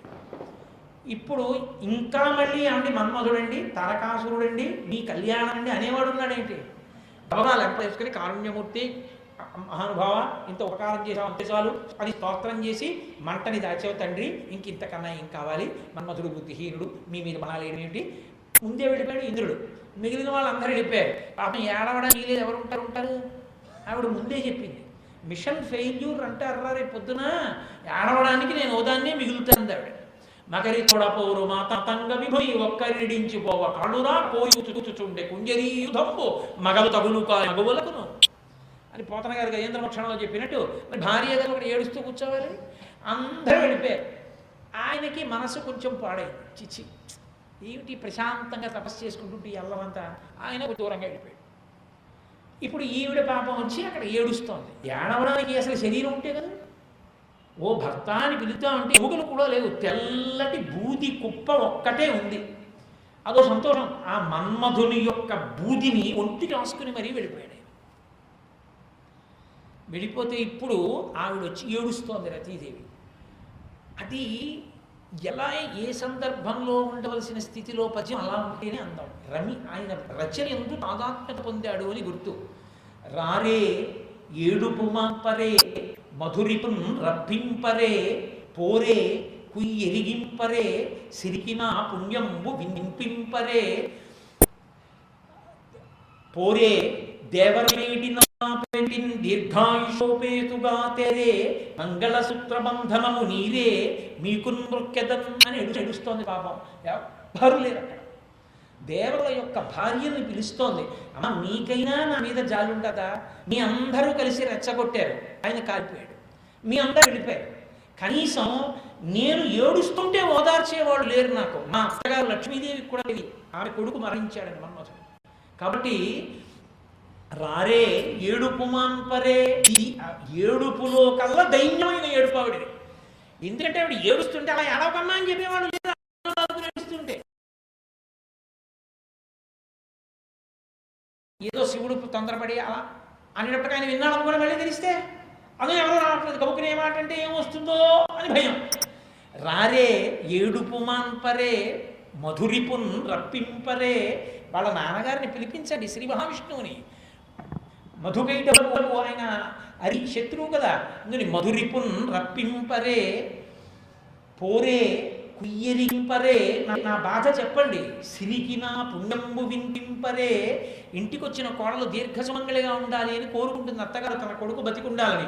నా అభ్యంతరంగా నా మంగళసూత్రం ఇలా అయింది కాబట్టి సిరికిన పుణ్యంబు వినిపింపరే తెరే దేవరవర వేడినా పెనిమిటిన్ దీర్ఘాయుషోపేతగా. మళ్ళీ వెళ్ళి అదిగో దేవర మహానుభావుడు పరమేశ్వరుడు మీరందరూ వెళ్ళి వేడుకోండి, లేదు మేమే పంపించామని చెప్పండి. చెప్తే మళ్ళీ దేవర వేడినా పెనిమిటిన్ దీర్ఘాయుషోపేతుగా తేరే ఇదే మంగళసూత్ర బంధనము మీకెంతే నిపుణ్యం బగున్. ఈ మెడలో ఉన్న మంగళసూత్రం ఇలాగే ఉండేటట్టుగా నన్ను అనుగ్రహించండి, వెళ్ళండి అని దేవతాకాంతలందరినీ పిలుస్తుంది. ఒక్కళ్ళంటే ఒక్కళ్ళు రా. అప్పుడు మళ్ళీ పాపం ఆకాశం వంక తిరిగి నిలబడి ఏడుస్తూ తల్లులు పుణ్యగేహిను తండ్రులు పుణ్యజనంబులంతున ఉల్లమునందునే తలంతు. ఓ స్వగేహినులారా మీరు నా తల్లులు, నేను కూతురను ధర్మము నోములదాన, మీ అల్లుని తెచ్చి ఇచ్చినమరల ఐదవచే ఎరమీకు బ్రొక్కెదన్. అమ్మా ఓ దేవతల యొక్క భార్యలారా మీ అందరూ నా తల్లులు, పుణ్యపురుషుల లోకంలో ఎవరున్నారో వాళ్ళందరూ నా తండ్రులు, నేను మీ కూతుర్ని. ధర్మపు నోములదానా, ఎన్నో ధార్మికమైన నోములు నోచిన దాన్ని, అటువంటి దానికి నా ఐదోతనం ఇలా అవడం ఏమిటి? ధర్మపు నోములదానా మీ అల్లుని తెచ్చి ఇచ్చి, కూతుర్ని అని ఎంత అనుబంధం కలిపిందో చూడండి. మీ అల్లుని తెచ్చివ్వండి దేవతలు కనుక, మీ అల్లుని తెచ్చి ఇచ్చిన మరల ఐదవ చేయరే, నన్ను మళ్ళీ సువాసిని చెయ్యండి, ఐదోతనం ఉన్నదానిగా చేయండి, నన్ను మరల ఐదవ చేయరే మీకెదన్. మీకు నమస్కరిస్తానమ్మా, నాకు ఐదోతనం ఇప్పించండి అమ్మా అని నేలబడి ఏడుస్తాం. వచ్చిన వాళ్ళు లేరు, పలకరించిన వాళ్ళు లేరు, ఎవరి మానాన వాళ్ళు విడిపోయారు. పరమశివుడితో మనకి వైరమా? ఎందుకు వచ్చిపోవడం? ఇక్కడతో అయిపోతే బాగానే ఉండను కథ. పార్వతీ కళ్యాణంలో పెద్దలంతా ఎక్కడొచ్చిందంటే సమస్త సృష్టి ఆగిపోయింది. ఎందుకని? మన్మధుడు లేడు. మన్మధుడు ఉంటే కదా 5 బాణాలు ఉంటే కదా వేయడం. ఆ బాణం వేస్తే కదా రామ ప్రచోదనం. కామప్రచోదనం అయితే కదూ బిడ్డలు పుట్టడం, బిడ్డలు పుడితే కదూ సృష్టి నడవడం. కాబట్టి ఎక్కడికక్కడ ప్రాణులని అకాల వైరాగ్యమును పొంది ఎవరికి కామప్రచోదనం లేదు. ఏమంటే ఇప్పుడు మధ్యలో వాళ్ళకి అంతవాళ్ళ కామప్రచోదనం లేకపోతే గొడవ వదిలిపోతుంది కదా, హాయిగా తరిస్తాం కదండి, మోక్షం వస్తుంది. ఇప్పుడు మన్మధుడు పుట్టాలి అసలు ఎందుకంటే అల్లారని అడగచ్చు. పితృరుణం ఎలా తెలుస్తుంది? కామం ఈశ్వరుడు ఇచ్చినటువంటి గొప్ప వరం. ఆ కామము చేతనే పితృరుణాన్ని తీర్చుకొని సింహాసనాన్ని అర్చించేటటువంటి సంతానాన్ని కని తాను పితృరుణం నుంచి విముక్తుడై ఈ సుఖం ఒక సుఖమా అన్న వైరాగ్య సుఖమును పొంది దాని వలన తపస్సు చేసి ఈశ్వరుణ్ణి చేరాలి. లేకపోతే సృష్టంతా ఆగిపోతే ఎలా? గత జన్మలలో చేసుకున్న కర్మలు ఎవరు అనుభవిస్తారు? ఎలా కుదురుతుంది? మళ్ళీ పునర్జన్మ లేకపోతే జీవులంతా ఏమైపోతారు? ఇప్పుడు చక్రం నిలబడి జనన మరణ చక్రం లేదు. ఎప్పుడైతే జననం లేదో పడేవాళ్ళు పడిపోతుంటారు. కాబట్టి ఇంకా కొత్తగా పుట్టేవాళ్ళు లేదు. వర్క్ లోడ్ తగ్గిపోతుంది యమధర్మరాజుకి. సృష్టిలో ప్రాణులు లేవు, అదంతా సమతౌల్యం. ఏం చేయాలి? ఎవరికి ఏమీ అర్థం కాలేదు. ఇప్పుడు ఎలా? ముందు మన్మధుడు బతకాలి. మన్మధుడు బతకాలి, ఒకటో ప్రయోజనం. రెండో ప్రయోజనం పరమశివుడి కళ్యాణం లేకపోతే మన్మధుడు బతికితే మాత్రమే సంతోషం. కానీ ఉత్సవం చేసుకుంటున్నవాడు ఒక్కడే ఉన్నాడు, తారకాసురుడు. ఊరే వీళ్ళకి మంచి పని అయిందిరా, పరమశివుడి కళ్యాణం చేద్దామని వెళ్ళారు, మన్మధుడు కాలిపోయాడు. ఇంకా పార్వతీ కళ్యాణం ఏంటి? నేను మళ్ళీ రేపు పార్వతీ కళ్యాణం ఏం చెప్పను. కాబట్టి పార్వతీ కళ్యాణం లేదు. పార్వతీ కళ్యాణం లేదు కాబట్టి కొడుకు లేడు కాబట్టి సైన్యాధ్యక్షుడు లేడు కాబట్టి నన్ను చంపేవాడు లేడు. ఇక నాదే రాజ్యం అన్నాడు. ఆయన ఒక్కడే ఉత్సవాలు చేసుకున్నాడు. వీళ్ళందరూ నిరుత్సాహంతో వెళ్ళి పడిపోయారు. అందరూ ఇంద్రుడిని తిట్టారు. నీకు ఎందుకురా అక్కర్లేదు, మన్మధుడిని ఎందుకు పంపేవరా? ఇది వాళ్ళు కూడా వాళ్ళు పడతారు కదా, ఎప్పటికప్పుడు కళ్యాణం ప్రార్థన చేస్తే సరిపోదా? పుట్టిన అనుగ్రహించినట్టు అనుగ్రహించదా? మధ్యలో నీ దిగుమాల పెత్తనం ఎందుకు అని అందరూ సృష్టి చక్రం అయిపోయింది. ఏం చేయాలి? పైగా పెద్ద ఇబ్బంది వచ్చింది. ఎప్పుడైతే సృష్టి ఆగిపోయిందో క్రమక్రమంగా యజ్ఞయాగా క్రతువులు ఆగిపోతాయి. ఆగిపోతే హవిస్సు లేదు. హవిస్సు లేకపోతే దేవతలకు అన్నం లేదు. దేవతలకు అన్నం లేకపోతే వాళ్ళు చేసుకుంటారు. ఇప్పుడు వాళ్ళు వర్షాలు ఎవరికి కురిపించాలి? ఎవరు ప్రార్థించారని వర్షం కురిపిస్తారు? కురిపించారు పో, పంటలు పండే, కోసుకునేవాడు ఎవడు, తినేవాడు ఎవడు? అవి కాసేసి అవి పడిపోయి కింద పడిపోవాలి, మళ్ళీ చెడు పెరిగిపోవాలి. ఎలా? ఇప్పుడు పెద్ద అల్లరి వచ్చింది. శివుడు ఉన్నాడు అక్కడే. శివ ఇలా అయిందండి, మన్మధుడు చచ్చిపోబట్టి, అందుకని మీరు అనుగ్రహించండి అంటే అసలు వాడు ఎందుకు వచ్చాడు రా ఎవరన్నా అడిగితే, ఆయన అడిగితే ఈయనోడిని చూపించాడు. ఈయనండి పొరపాటు అయిపోయి అప్పుడు మళ్ళీ ఇంద్రుడు అప్పుడు స్వర్గలోకానికి అనిపించబోతుంది. ఏం చెయ్యాలి? మల్లలా పడిపోతున్నారు. పార్వతీ కళ్యాణం సంగతి తర్వాత, ముందు మన్మధుడు బతికేసి ఆ మార్గం చూడండి. అప్పుడు ఎవడో ఒకడు లేచి అన్నాడు, మనకి తేలిక మార్గం ఒక్కటే, ఆయన దగ్గరికి వెళ్ళడం అంత తేలిక కాదు. నేను మీతో చెప్పాను కదా, శివా విశ్వాహ భేషజీ, ఆవిడే మళ్ళీ పిల్లలు ఆదుకోవాలి. అమ్మగారికి కాళ్ళే పట్టుకుంటాం. అమ్మా ఎలాగమ్మా మరి? మన్మధుడా చచ్చిపోయాడు, సృష్టి ఆగిపోయింది, పార్వతీ కళ్యాణం నిలబడిపోయింది, పరమశివుడా తపస్సుని పక్కకెళ్ళిపోయాడు, ఏం చెయ్యం అని చెప్పాలి అంటే పార్వతీదేవి భగవంతుడి ఇంట్లోకి వెళ్ళిపోయింది. ఎందుకని? అంతం కొండలరాజు ఆవర్తనెమ్మనములో నాలించి తా వెంటనే చని సర్వేశ్వరు మనసు కృంది ఆ కన్యారత్నముతో చనంగానే సీతాద్రికిన్. ఆయన గబగబా వచ్చి పరమశివుడు కోపం వచ్చిందిట. ఎవరో నా కూతురు ఉపచారం చేస్తుంటే మన్మధుడు మానం వేసేట, శివుడు కోపం వచ్చి 3 కన్ను తెరిచాట, మంట పుట్టిందిట, బ్రహ్మాండములు అదిరిపోయేట, మన్మధుడు కాలిపోయేట. అయ్యయ్యో ఇదేంటి ఇలాంటి పని జరిగిందని, అమ్మ శివుడు ఎటో వెళ్ళిపోయాడు కదా వచ్చేసి అని చెప్పి కూతురు అలాంటి చోట ఇంకొకటి ఇబ్బంది అని చెప్పేసి కూతుర్ని పట్టుకొని ఆయన వెళ్ళిపోయాడు. కాబట్టి తండ్రి తోడ్కొని చనంగానే సీతాద్రికి ఆ కన్యారత్నమేమో ఆ పార్వతీదేవి ఆయనతో కలిసి మంత్రుల దగ్గరికి వెళ్ళిపోయింది. ఇప్పుడు వీళ్ళు వెళ్ళి ఓసారి మీ అమ్మాయితో మాట్లాడాలని నోరు పోయింది. ఇప్పటికే శివుడికి కోపం వచ్చింది. మళ్ళీ మా అమ్మాయితో అది ఏం చేస్తుంది పిల్ల, ముక్కుపచ్చలారని పిల్ల దాంతో మాట్లాడడం ఏంటంటే కుదురుతుందా? ఈ అల్లరి వచ్చింది. ఒక్క పార్వతీ కళ్యాణం అంటే ముందు ఎంత అల్లరనుకుంటున్నారు? ఇన్ని ప్రశ్నలకి జవాబు ఒకటి దొరికితే రేపు పార్వతీ కళ్యాణం సంగతి చూడచ్చు. అప్పుడు దేవతలందరూ అన్నారు, అలా కాదురా, హిమంతుడి దగ్గరికే వెళ్ళక్కర్లేదు, మనమందరం ఇక్కడే కూర్చుని ప్రార్థన చేసినా పరదేవత ఉపయోగిస్తుంది. ఆవిడికి తెలిసి మనం వెళ్ళడం ఎందుకు వదినమని ఇక్కడే కూర్చుని అమ్మ ఈ ఆపద నుంచి గట్టెక్కించు, బుద్ధి పొరపాటైంది, ఏం చేస్తావో నీ ఇష్టమని ప్రార్థన చేద్దాం అని అక్కడే కూర్చుని అమ్మవారిని స్తోత్రం చేశాం. స్తోత్రం చేస్తే పరదేవత అనుగ్రహించింది. అనుగ్రహించి ప్రధానంగా లేచి మళ్ళీ ఇంత సంతోషంతో బాణాలు వేయాలి. ఇప్పుడు మళ్ళీ ఆ ధనస్సు ఆ బాణాలు పట్టుకునేటప్పటికీ ఎవడో శివశివ అన్నాడు అనుకోండి, హడిపోయి పారిపోతాడు. అందుకని మళ్ళీ ధైర్యం ఎలా ఇవ్వాలి? అమ్మవారే ఇవ్వాలి. శంకరుడు సౌందర్యలహరిలో చెప్పారు, అమ్మవారుట పరమకారుణ్యంతో ఇలా చూసింది, కడగంటి చూపు ఆ బూది కుప్ప వైపు, అంతే. ఆయన అనంగుడై అందులోంచి లేచాడు. ధర్పౌష్పం మౌర్వీ మధుకరమయీ పంచవిశిఖ వసంతు సామంతో మలయమరుదాయోధనరథ తథాప్యేక సర్వం హిమగిరితే కామపి కృపాం అపాంగతే లబ్ధ్వా జగదిదమనంగో విజయతే. ధనస్సు చూస్తే పుష్పములతో చేయబడినటువంటి ధనస్సు. ధనుర్పౌష్పం మౌర్వీ మధుకరమయీ పంచవిశిఖ. వెనకనున్నటువంటి వింటినారి చూస్తే తుమ్మెదలతో చేయబడిన వింటినారి. ఇంకా అంతకన్నా బలహీనమైన విల్లు ఎక్కడైనా ఉంటుందా? అసలు ఎదురుగుండా ఇలా పువ్వులు ఉంటే ధనస్సుగా, వెనక తుమ్మెదలన్నీ ఫాల్ ఇన్ లైన్ అంటే ఓ తీగల నించుంటాయి. నించుంటే మాత్రం బాణం వేయడానికి స్థితిస్థాపక శక్తి ఇది. ఇలా తీగ ఎలా వెనక్కెడుతుంది? రెండు తుమ్మెదల మధ్యలోకి బాణం బయటకు వెళ్ళిపోతుంది. ఇంకేం వేస్తాడు? పైగా ఉన్నవి 5 పుష్పబాణం, అశోకము, అరవిందము, నీలోత్పలము, నవమల్లికము, చూతము. 6వ బాణం లేదు, 5 పువ్వులు పెట్టి కొడితే చక్క పువ్వులే పెట్టుకోవచ్చు. 5 పువ్వుల బాణం. పంచవిశిఖ వసంతు సామంతో. చిలికాడు చూస్తే వసంతుడు, ఆయన చైత్ర వైశాఖ మాసాల్లో తప్ప దగ్గర ఉంటాడు. మలయమరుదాయోధరథ.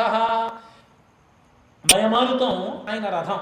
ఆ గాలి దానిష్టం వచ్చి రేపుపోతుంది తప్ప ఇక్కడ శత్రువు ఉన్నాడు నిటేళవేంటే దాని ఇష్టం. ఆ గాలి అడిపోయింది అనుకోండి, రథం అడిపోతుంది. ఇంకెవరి మీద యుద్ధం చేస్తాడు? మలయమరుదాయోధనరథ తథాప్యేక సర్వం హిమగిరిసుతే కామపి కృపాం. అమ్మా, ఇన్ని బలహీనతలున్న మన్మధుడు అసలు యుద్ధానికి ఎడదామంటే శరీరం అనంగో. అయినా ముక్కు మూసుకుని తపస్సు చేసుకుందామని సంసారములను విడిచిపెట్టి హిమాలయ పర్వతాలు చేరుకుని తపస్సు చేసుకుంటున్నటువంటి యోగులు కూడా మన్మథ బాణములు పడితే భ్రష్టులైపోతున్నారు. అంతటి బలవంతులయ్యాడు. ఎక్కడితో తెలుసా అమ్మా ఇన్ని బలహీనతల్లోంచి ఇంత బలం? అపాంగతే లబ్ధ్వా.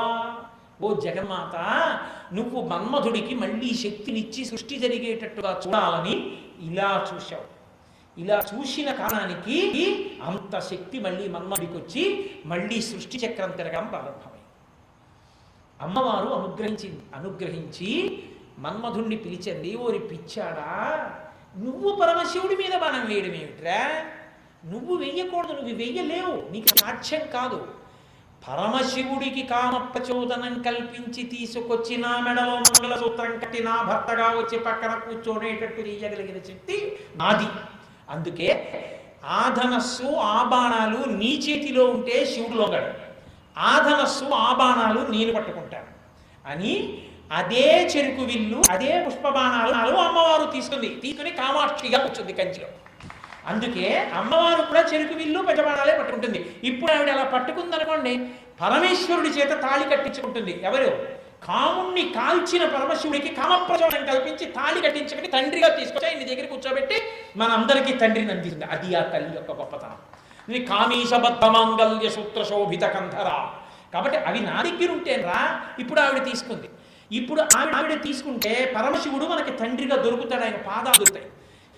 ఇప్పుడు ఆవిడ అలా కూర్చుంటే పరమశివుని యొక్క మనస్సు కదపగలిగిన శక్తి శివకామ సుందరి. మనకో అమ్మ, వాళ్ళిద్దరికి బిడ్డలమ్మను. అందుకని మనకి అఖిలాండేశ్వరి జగన్మాత తప్ప మనం శివకామ సుందరిని అమ్మ. నాన్నగారికి పత్ని, నాకు అమ్మ. నా విషయంలో పొంగుతున్న పాల మీద నీళ్లు అమ్మ. మా నాన్నగారికి మా అమ్మ. ఆయన యొక్క శక్తి స్వరూపం, ఆయన మనసు రంజిల్లడానికి హేతు. నాకో ఎల్లవేళ పూజనీయ మా అమ్మ. కాబట్టి అదే పార్వతీదేవి చెరుకు విల్లు పంచబాణాలు పట్టుకుంటే శివకా సుందరి. అదే తల్లి మనకి లలితాపరాభట్టారిక, అదే తల్లి అఖిలాండేశ్వరి, అదే తల్లి కామాక్షి. ఇంత పెద్ద కథ తిరిగింది. ఇప్పుడు ఆవిడ ఆయుధాలు తీసుకుంది. ఇప్పుడు ఆవిడ చేతిలో ఆ రెండు మారడానికి కారణం ఎప్పుడు జరిగింది అంటే పార్వతీ కళ్యాణ సందర్భంలో జరిగింది. ఇప్పుడు ఆవిడ తీసుకుని ఆ రెండిని ఆవిడ ఆసనం మీద కూర్చుని ఇప్పుడు లోకాలన్నిటికీ కూడా ఉపకారం చెయ్యాలి, తారకాసుర సంహారం జరగాలి కనుక నేను పరమేశ్వరుడికి కామప్రచోదనం కలిగి సంసారమునందు ప్రవర్తించేవాడిగా మారుస్తాను అని. రతీదేవో పరమశివుడి కాళ్ళ మీద కూడా పడి ఏడ్చింది. ఎందుకని ఆవిడకు కోరిక మిగిలిపోయింది. అనంగుడిగా ఉన్నాడు మన్మధుడు. ఎందుకు అనంగుడిగా ఉండిపోయాడు? శివుడు కూడా అనుగ్రహిస్తే తప్ప మళ్ళీ సాకారంగా కనిపించడానికి వీల్లేదు. అందుకని అయ్యా శివ, నా భర్త ఎప్పుడు నా కంటికి కనపడేవాడిగా దొరుకుతాడు అని అడిగింది. ఆయన అన్నాడు, తప్పు చేశాడు, దెబ్బతిన్నాడు. ఒకానొకప్పుడు శ్రీ మహావిష్ణువు కృష్ణ పరమాత్మ అవతార స్వీకారం చేసినప్పుడు ప్రద్యుమ్నుడన్న పేరుతో పుడతాడు మన్మధుడు. పుడుతూనే ఒక కారణం చేత సముద్ర గర్భంలోకి విసిరివేయబడతాడు. ఆ తర్వాత అతన్ని సంహరించాలనుకున్న రాజు దగ్గరే నువ్వు కూడా ఉండి ఆ ప్రద్యుమ్నుడిని సంరక్షించుకుని ప్రద్యుమ్నుడిని కళ్యాణం చేసుకుంటావు. మన్మధుడే ప్రద్యుమ్న రూపంలో సాకారంలో మరి లోకంలో తిరిగి నిన్ను అనుగ్రహిస్తాడు భర్తగా. అప్పటి వరకు పార్వతీదేవి ఇచ్చిన ఆ వరం ప్రకారం అనంగుడై నీకు కనపడుతూ ఉంటాడు అని వరం ఇచ్చాడు. అందుకని ప్రద్యుమ్నుడు పుట్టేంత వరకు అనంగుడిగా ఉండి కాపాడుతూ ఉంటాడు. రతీదేవికి కనపడుతూ ఉంటాడు. ఆవిడ మంగళసూత్రం నిలబడింది. అందుకే హరనేత్రాగ్ని సందగ్ధ కామ సంజీవన ఔషధి. హరు యొక్క మూడవ కంటి మంటకి కాలిపోయినటువంటి మన్మధుడు మళ్ళీ పుట్టడానికి కారణమైనటువంటి అమృతము వంటి చూపు కలిగినటువంటి తల్లి పరదేవత. అందుకే పార్వతీ కళ్యాణమందు అప్రస్తుతం. కానీ నేను ఒక మనవి చెయ్యాలని మనవి చేస్తున్నా. కడుపులో బాధ ఉంటుంది కదండి మన్మధుడికి. ఎంత దెబ్బ కొట్టేశాడు రా, ఒక్క బాణం వేసినందుకు చంపేశాడు, ఎంత అవమానాల పాలైపోయానని కడుపులో బాధట. ఎప్పటి నుంచో కోరిక మనసులో. ఏమిటి ఆ కోరిక అంటే, నన్ను బాణం వేసి కొట్టాడు కదా, ఎప్పుడైనా మూడవ కంటి మంటతో కాల్చిన పరమశివుని యొక్క లలాటము మీద నేను తన్నగలనా? ఈయన బతుక్కి బాణం ఒకటి వేయలేకపోయాడు, ఇంకా పరమశివుడి నుదుటి మీద తన్నడమా? అందుకని ఆ కోరిక అలాగే వెళ్ళిపోయింది. కానీ శివుడు కనబడితే పారిపోతాడు భయం. అనంగుడు కదండి కనపడ్డం. అందుకని పార్వతీదేవి యొక్క శయనాగారమునందు కూర్చున్నాడు రోజు. పరమశివుడు వచ్చాడు. వచ్చి పార్వతీదేవి దగ్గర నిలబడ్డాడు. శంకరాచార్యులు వారు సౌందర్యలహరిలో దిప్పికొడిచారు ఈ శ్లోకాన్ని. ఎంత అందమైన రచన చేశారు. వృషాకృత్వా గోత్రస్కలన మధవై లక్ష్య సమితం చిరాదంతశల్యదహన కృతమున్మూలితవత తులాకోటిక్వాణై కిలికిలితమీశానరిపుణ అన్నారు. వృషాకృత్వా గోత్రస్కలన మధవై లక్ష్య సమితం. ఆయన పాపం పార్వతీదేవి దగ్గరికి వెళ్ళాడు. ఆవిడ గభాన్న శైలం మించి లేచి నిలబడింది. శంకరా వచ్చారా అంది. ఆయన ఏదో మనసులో గంగమ్మ గురించి ఆలోచిస్తున్నాడు. నిజంగా మా స్వామికి అలాంటి బుద్ధులే ఉండవు. పాపం ఏదో ఆ సమయానికి ఏదో గంగ గురించి ఆలోచిస్తున్నాడు. పార్వతీదేవి దగ్గర గంగా అన్నాడు. గోత్రస్కలనం అయిందంటారు. భార్య దగ్గర కూర్చుని ప్రియురాలి పేరు పలకడం. దాన్ని అర్జెంటుగా మనం ఏమి ఇప్పుడు సాధన చేసే ప్రయత్నాలు అక్కర్లేదు. కాబట్టి భార్య దగ్గరికి వెళ్ళి గంగా అన్నాడు. ప్రియురాలి పేరు పిలిచాడు. అలా పిలిస్తే గోత్రస్కలనం అయిందంటారు. ఏదైనా అంగీకరిస్తుంది కానీ స్రవతి పేరు చెప్తే ఒళ్ళు మనదండి ఎవరికైనా. అందుకని అసలు పార్వతీదేవికి రోషం ఎప్పుడు వస్తుంది అంటే శంకరాచార్యులు వారు అన్నారు, శివే శృంగారార్ధ్రా తదితరజని ఉత్సనపరా సరోషా గంగాయాం అంటారు. ఎప్పుడైనా పరమేశ్వరుడి పక్కన పార్వతీదేవి కూర్చుంటే సరస్వతీదేవి వీణ మీద పరమశివుడి యొక్క వైభవాన్ని పాట పాడుతుంటుంది. పాట పాడుతుంటే పార్వతీదేవి సంతోషంగా ఇలా చూసుకుంటుంటుంది. మా ఆయని ఇటు చూడదు, ఇటు చూస్తుంది. ఎందుకంటే ఆవిడ ఎడపేటు కుడివైపు చూస్తుంది. ద్రవిడ దేశానికి దగ్గరలో కదా, అందుకని నాకు అలవాటు ఇటు చూస్తున్నాను. ఇటు చూస్తుంది, ఎడం పక్కన కూర్చొని కుడి చేతి వైపు చూస్తుంది. ఇలా కుడి చేతి వైపు చూస్తే పొంగిపోతుంటే చూసింది. శివుడి జటాజూటం వచ్చి గంగమ్మ కూడా తొలి చూస్తుందట మా ఆయనే అన్నట్టుగా. నిన్ను భరించాడు కాబట్టి భర్త అన్నారు కానీ పాణిగ్రహణం చేయలేదు. ఏమిటో నువ్వు కూడా చూస్తున్నావు రోషంగా చూసింది. గభాలనాళ్ళు అమలగడిపోయింది. శంకరాచార్యులు వర్ణించారు. సరోషా గంగాయాం అన్నారు. అమ్మ నీ కళల్లో రోషం కలబడిందమ్మా అప్పుడు అన్నారు. అలా వచ్చి గోత్రస్కలనం చేస్తే ఆవిడ ఊరుకుంటుందా? వృషాకృత్వా గోత్రస్కలన మధవై లక్ష్య సమితం లలాటే భక్తారం చరణకమలే తాడైతే. ఆయన అయ్యో ఇదేమిటి పార్వతీదేవి దగ్గరికి వచ్చి గగాన్నాను కోపం చేస్తుందో ఏమిటో బాబోయ్, దీని తర్వాత పరిణామాలు ఎలా ఉంటాయో ఏమిటో, ఎందుకు వచ్చిన కూడా ఇలా అన్నాను ఏమిటి, పరి విధములు బెంగ పెట్టేసుకుని ఏం చెయ్యాలో అర్థం కాక గబగబా కిందకి దిగి కాళ్ళని పట్టుకుని పార్వతి తప్పైపోయింది ఏదో గబుక్కుని ఏదో ఆలోచిస్తూ అన్నాను తప్ప ఇంకోటి కాదు మా అందామని కాళ్ళు పట్టుకోపోయాడు. ఆవిడ ఏం చేసిందంటే తామర పువ్వుతో ఇలా కొడితే ఎలా ఉంటుందో అలా తన పాదం పెట్టి ఆయన లలాట మీద ఇలా తన్నింది. వెంటనే గుండెలు బాధేసుకోకటి ప్రణయవహము అంటారు దాన్ని. అలా ఉంటేనే అందం దాంపత్యం. అది బయట చెప్పకూడదు. కానీ శంకరాచార్యులు వారు వాళ్ళ దాంపత్యంలో రహస్యాలు బయటెట్టేశారు. పైగా నేను వేదికలు ఎక్కి చెప్పేస్తాను. కాబట్టి చరణకమలే తాళ ఎత్తితే తామర పువ్వు పెట్టి కొట్టినట్టుగా ఇలా తన్నిందిట. ఓ మూల కూర్చున్నాడు కదా మన్మధుడు, అనంగుడు కనపడ్డగా ఊరే ఊరే ఊరే ఊరే వంగుతున్నాడు రా, ఈవిడ కాలు పైకెత్తుతోంది, తంతుందేమో నుదురు దగ్గర, ఎప్పటి నుంచో కడుపు పడిపోతోందిరా, మూడో కనువి దన్నాలని.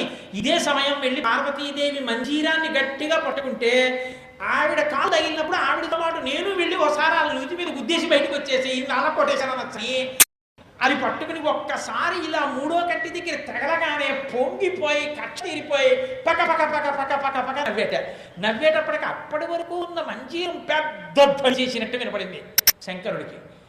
ఎక్కడెక్కడరా ఇంత పెద్ద చప్పుడు వచ్చిందని ఇలా చూసేట చుట్టూ.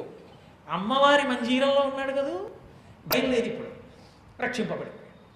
అమ్మా, మన్మధుడి కోరిక మళ్ళీ తీర్చిన వాళ్ళు ఎవరో తెలుసా?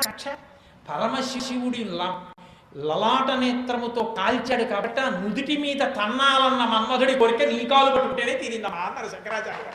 అంటే ఈ శ్లోకానికి యథార్థంగా అర్థం ఒక్కటే అని మీరు అనుకోకండి, అందులో అంత యోగ రహస్యం ఒకటి ఉంది. ఇప్పుడు సౌందర్యలహరి చెప్పట్లేదు కాబట్టి నేను ఆ యోగ రహస్యం చెప్పను. కానీ అమ్మవారు అయ్యవారు అంటే అమ్మవారిని పట్టుకుని మన్మధుడు ఎంతగా మళ్ళీ అమ్మవారి అనుగ్రహాన్ని పొందాడో చూడండి. కాబట్టి ఇంత మన్మధుడు పరమశివుడి చేతిలో ఇంత ఊడిపోయిన మన్మధుడు, ఇంత కాలిపోయిన మన్మధుడు తృప్తి ఎలా పొందాడో తెలుసా అండి? అమ్మవారిని ఆధారం చేసుకునే. అందుకే శంకరుడు చోట అద్భుతమైన శ్లోకం చేశారు. స్ఫురద్దండాభోగ ప్రతిఫలిత తాటంకయుగం చతుశ్చక్రమన్యే తమముపమిదం మన్మధరథం యమారుహ్యద్రుహ్యత్కమిరదమత్యేందు చరణం మహావీరో మార ప్రమదపదయే సంగతే అన్నారు. అమ్మా, నాకు అనుమానంగా ఉందమ్మా, మన్యే ఊహిస్తున్నాను, ఆలోచిస్తున్నానమ్మా, మన్మధుడు కుట్ర చేస్తున్నాడు అంటే అమ్మవారు అంది ఏమిటి శంకరాచార్య వారితో, ఏమిటి శంకరాచార్య స్వామి ఏమిటి మన్మధుడు కుట్ర చేస్తున్నాడా మళ్ళీ ఎందుకు? అమ్మా, పరమశివుడి మీదకి యుద్ధానికి రావాలనుకుంటున్నాడు. అదేమిటి, శివుడి చేతిలో కాలిపోయాడు కదా, ఇప్పుడు మళ్ళీ శివుడి మీదకి యుద్ధానికి ఎందుకు ఎడతాడు? కాదమ్మా, యుద్ధానికి రావాలనుకుంటున్నాడు కాబట్టే యుద్ధ సంభారములన్నింటినీ సమీకరించాడు. ఏం సమీకరించాడు? స్ఫురద్గండాభోగ ప్రతిఫలిత నాటంక యుగం. పరమశివుడి రథానికి రెండే కదమ్మా చక్రాలు, సూర్యచంద్రులు.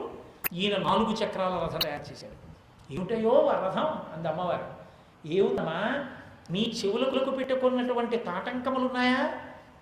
అవి నీ బుగ్గల్లో ప్రతిఫలించినప్పుడు ప్రతిబింబాలు పడతాయా? నీ బుగ్గల్లో ప్రతిబింబాలు రెండు చక్రాలు, చెవులకు పెట్టుకున్న తాటంకాలు రెండు చక్రాలు, ఇప్పుడు 4 చక్రాలు. నీ ముఖమే, నీ ముఖం అనే రథం ఎక్కి మన్మధుడు కూర్చున్నాడు.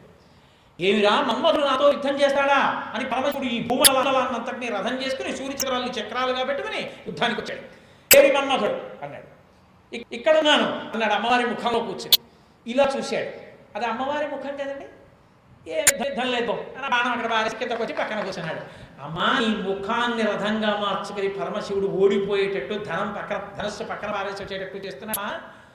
ఎంత కుట్ర చేసి శివుడిని గెలుస్తున్నాడో చూసావా? నీ ముఖాన్ని రథం చేసుకుని గెలిచేస్తున్నాడు.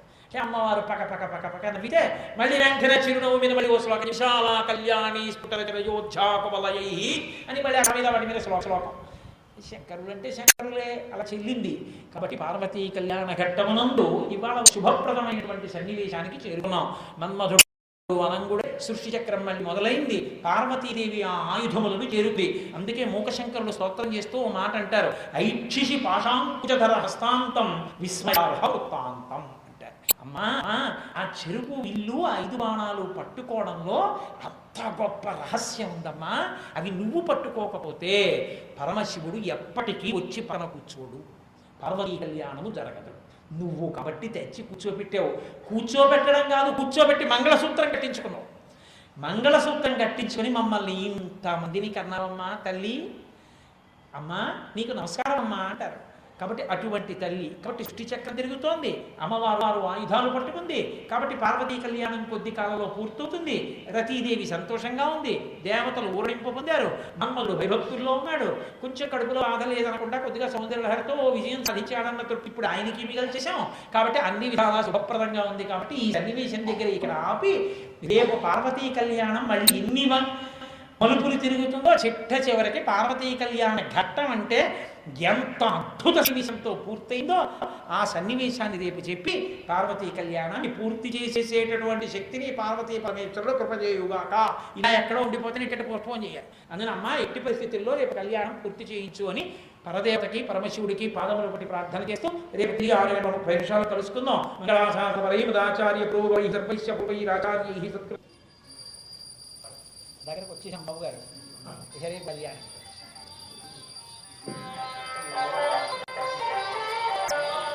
కోటేశ్వరరావు గారిని పూలమాలతో సత్కరించాల్సిందిగా శ్రీ రాఘవేంద్రరావు గారిని ప్రార్థిస్తున్నాం. మంగళవారం సత్కరించవలసిందిగా ప్రార్థిస్తున్నాం. ప్రార్థన శ్రీమతి ఉమ్మ. ఈరోజు తరువాత ప్రసంగం మనందరం పోషించవలసినటువంటి విషయం సనాతన ధర్మంలో ఇంకా ఇటువంటి కార్యనిర్వహణాధికారులు ఇటువంటి దేవస్థానాలు ఉన్నాయి అని మనందరం పొంగిపోవలసినటువంటి విషయం.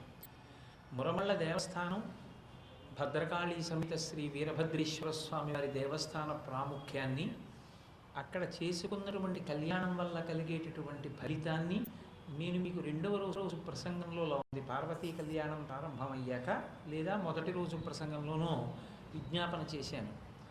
చాలామంది ఆ దేవస్థానాన్ని సంప్రదించడానికి ఫోన్ నెంబర్లు అడిగితే నేను వాటిని కాకినాడ ఫోన్ చేసి ఆ ఫోన్ నెంబర్లు ఎసర్టైన్ చేసి నిన్న అక్కడ బోర్డు మీద రాయించడం జరిగింది. సరే, మీలో చాలామంది ఆ ఫోన్ నెంబర్స్ నోట్ చేసుకున్నారు. నాకు తెలుసు ఇవాల్టి రోజున కుటుంబాల్లో ఆడపిల్లకి కానీ మగపిల్లవాడికి కానీ వేళకి వివాహం జరగకపోతే తల్లిదండ్రులు పొందేటటువంటి ఖేదం ఎలా ఉంటుందో అనేక కుటుంబాలతో సమన్వయం చెందుతున్నటువంటి నాకు ఆ విషయం బాగా తెలుసు. నేను ఆ దేవస్థానం గురించి వ్యక్తిగతమైనటువంటి అనుభవమును పొందినవాడను కనుక అది ఎంత శక్తివంతమైన దేవాలయమో మీతో మనవి చేశాను. నేను ఇక్కడ దేవాలయం గురించి మనవి చేశానని, ఆ దేవాలయం ఫోన్ నెంబర్లు ఇక్కడ బ్లాక్ బోర్డ్ మీద రాశారని, అనేక మంది ఆ దేవస్థానానికి వెళ్ళాలి, కళ్యాణం చేసుకోవాలి అని తాపత్రయపడుతున్నారు. కానీ సంప్రదించి ఇదంతా కనుక్కుని డేట్ ఫిక్స్ చేసుకుని వెళ్ళడం కష్టం అవుతుంది కదా. ఇంతమంది ఆతృతతో ఉన్నప్పుడు వాళ్ళకి నేను ఎందుకు సహాయం చెయ్యకూడదు అని రాత్రి రిజర్వేషన్ లేకపోయినా సరే శేషాద్రి ఎక్స్ప్రెస్లో జనరల్ కంపార్ట్మెంట్ ఎక్కి ఇవాళ పొద్దున బడలిపోయి తిరుపతిలో దిగిపోయి స్నానాదులు చేసుకుని సాయంకాలానికి ఆ దేవస్థానం ఎగ్జిక్యూటివ్ ఆఫీసర్ గారు వాళ్ళ స్టాఫ్తో కలిసి ఇక్కడికి వచ్చారు. నేను నిజంగా చాలా ఆశ్చర్యపోయిన వాళ్ళ కుతూహలం, వాళ్ళు సహాయం చెయ్యాలనుకున్నటువంటి విధానానికి నేను ఎంతో పొంగిపోయాను. ఒకసారి ఆ దేవస్థానం కార్యనిర్వహణాధికారిని, ఆ ఎగ్జిక్యూటివ్ ఉంటారు వీరభద్రేశ్వర స్వామి గారు, భద్రకాళి అమ్మవారు, ఆ మూర్తిని తీసుకొచ్చారు. ఈ కార్యక్రమాన్ని అంతటినీ కూడా నిర్వహిస్తున్నటువంటి అరవిందో సొసైటీ తరపున దీన్ని నరేంద్రబాబు గారికి అందించవలసిందిగా కోరుతాను. ఆయన కళ్యాణమూర్తి వచ్చారండి, చక్కగా ఇంట్లో పెట్టుకోండి. అలాగే నరేంద్రబాబు గారు మీకందరికీ ఇవాళ పార్వతీ కళ్యాణోన్యాసం అయిపోయిన తర్వాత ఆ మురమళ్ళ దేవస్థానం శుక్లాంబరధరం విష్ణుం శశివర్ణం చతుర్భుజం ప్రసన్నవదనం ఛాయీత్ సర్వవిఘ్నోపశాంతయేత్. గురుర్బ్రహ్మ గురుర్విష్ణు గురుర్దేవో మహేశ్వర గురు సాక్షాత్ పరబ్రహ్మ తస్మై శ్రీ గురవై నమః.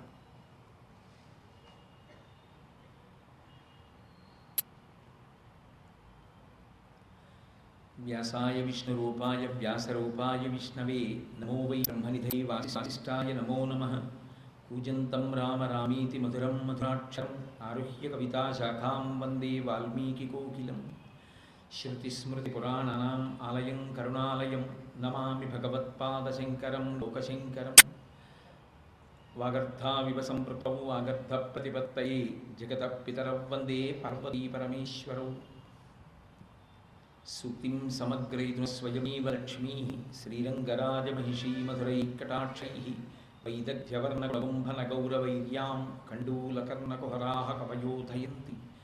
హైమోర్ధ్వపుండ్రమజహన్మకుటం సునాసం మందస్మితం మకరకుండలచారుగండం బింబాధరం బహుళదీర్ఘకృపాకటాక్షం శ్రీవేంకటేశముఖమాత్మనిసన్నిధత్తాం. విమలపటి కమలకుటి పుస్తక రుద్రాక్షస్తహస్తపుటి కామాక్షి కామాక్షి కలిత విపంచి విభాసి వైరించి మనోజవం మరుతతుల్య వేగం జితేంద్రియం బుద్ధిమతాం వరిష్టం వాతాత్మజం వరరయూధముఖ్యం శ్రీరామదూతం శిరసా నమామి. అపదామపహర్తారం దతారం సర్వసంపదాం లోకాభిరామం శ్రీరామం భూయో భూయో నమామ్యహం. సింధూరారుణ విగ్రహాం త్రినయనాం మాణిక్యమౌళిస్ఫురత్తారానాయకశేఖరాం స్మితముఖీం ఆపీనవక్షోర్వాం పాణిభ్యాం అళిపూర్ణరత్నచషకం రక్తోత్పలం బిభ్రతీం సౌమ్యాం రత్నఘటస్థరక్తచరణాం ధ్యాయేత్ పరేదంబికాం. హరి ఓం. పరమేశ్వర స్వరూపమైన సౌఖ్య నమస్కారం. అంతం కొండరాజు నెమ్మనములో ఆవార్తనాలించి వే సంతాపంబున చిన్నవోయి కని ఆ సర్వేశ్వరం కానక అత్యంతాందోళ విచారయైన తనయంతావేగ కొంపోయే ఆ కన్యారత్నము తండ్రి తోడ్కొని సనంగానీకి సీతాద్రికి అంటాడు. మహానుభావుడైనటువంటి హిమవంతుడు పరమశివుడు మూడవ నేత్రాన్ని తెరిచి మన్మధుణ్ణి భస్మం చేశాడు. ఆ అలముకొన్నటువంటి అగ్ని జ్వాలలను బడబాగ్నిగా మార్చి సముద్రమునందు ప్రవేశపెట్టాడు అని విని గబగబా ఆయన తపస్సు చేసుకునేటటువంటి చోటుకి పరిగెత్తాడు పరమేశ్వర దర్శనం చేద్దామని. కానీ ఆయన వెళ్ళేటప్పటికే పరమేశ్వరుడు తపస్థానాన్ని విడిచిపెట్టి వేరే చోటికి వెళ్ళిపోయాడు. అయ్యో ఇలా జరిగిందేమిటి, ఇక్కడ పరమేశ్వరుడు తపస్సు చేసుకుంటున్నాడు, నా కూతురు శుశ్రూష చేస్తుందనుకున్నాను. కానీ నా కూతురు శుశ్రూష చేస్తుండగా మన్మధుడు బాణం వేస్తాడు, పరమేశ్వరుడికి ఆగ్రహం వస్తుంది, దానివల్ల ఇంత ఉపద్రవం వస్తుందని నేను ఊహించలేదు, ఇలా జరిగిందేమా అని చిన్నబుచ్చుకుని చాలా బాధపడి ఆయన అత్యంత ఆందోళన విచారయైన తనయంతావేగ కొంపోయే. అమ్మవారు అత్యంత ఆందోళనతోటి విచారముతోటి ఉంది. ఆమెని తండ్రి కనుక తన గృహానికి తీసుకుని వెళ్ళిపోయాడు. తండ్రి తీసుకుని వెళ్ళిపోయినప్పుడు ఆమె కూడా తన ప్రయత్నం ఏమీ లేకుండా ఇక ఏదో ఆవిడ పరమశివుణ్ణి వెతకడం అన్న ప్రయత్నాన్ని పెట్టుకోకుండా తండ్రితో పాటుగా సీతాద్రికి వెళ్ళిపోయాడు. ఇప్పుడు పరమేశ్వరుడు ఆ తపస్థానం నుంచి వేరొక చోటు వెళ్ళిపోయాడు. పార్వతీదేవి హిమవంతుని యొక్క మందిరానికి వెళ్ళిపోయాడు. మళ్ళీ సమస్య అంతా బయటకు వచ్చేసింది. మళ్ళీ ఇద్దరూ దూరం అయిపోయారు. మళ్ళీ ఇద్దరూ కావాలి. మళ్ళీ ఇద్దరూ కలిసి ఒండ్రులకు అనురాగము కలగాలి, కలిగి కళ్యాణం అవ్వాలి. కళ్యాణమై కొడుకు పుట్టాలి, కొడుకు పుట్టి దేవసేనాధిపతి కావాలి. అప్పుడు అస్త్రప్రయోగం చెయ్యాలి. అప్పుడు తారకాసుర సంహారం. ఎవరు ఏం చేస్తారు? ఇప్పుడు ఎవరు వెళ్ళి మళ్ళీ వచ్చి కూర్చుని తపస్సు చేయి పార్వతీదేవి వచ్చి నీకు శుశ్రూష చేస్తుందని చెప్పగలిగిన సాహసం చేస్తారు? కాబట్టి సమస్యకి బాధపడుతూ లోకమంతా కూడా బాధపడుతున్నా ఇక మాట్లాడడానికి అవకాశం లేక నిరుత్తులై ఉండిపోయారు. ఆ సమయంలో అనుగ్రహించవలసిన వాడు కనుక ఈ సమస్యకి పరిష్కారం చూపించవలసినటువంటి వాడు పరమేశ్వరుడే కనుక ఆయనే బయలుదేరాడు. ఇప్పుడు ఆయనే వెళ్ళి మళ్ళీ తపస్సు చేయమని చెప్పలేడు కదా. అందుకని సోది చెప్పేటటువంటి వాళ్ళ వేషాన్ని ధరించి హిమవంతుని ఇంటికి వెళ్ళాడు. సాధారణంగా సోది చెప్పేటటువంటి వాళ్ళు అంతఃపురంలో రాణివాసములో ప్రవేశించేటటువంటి అవకాశం ఉంటుంది. ఎందుకంటే ఇటువంటి సమస్యలు ఉత్పన్నమైనప్పుడు రాణివాసంలో ఉండేటటువంటి అంతఃపుర స్త్రీలు సోది చెప్పే స్త్రీని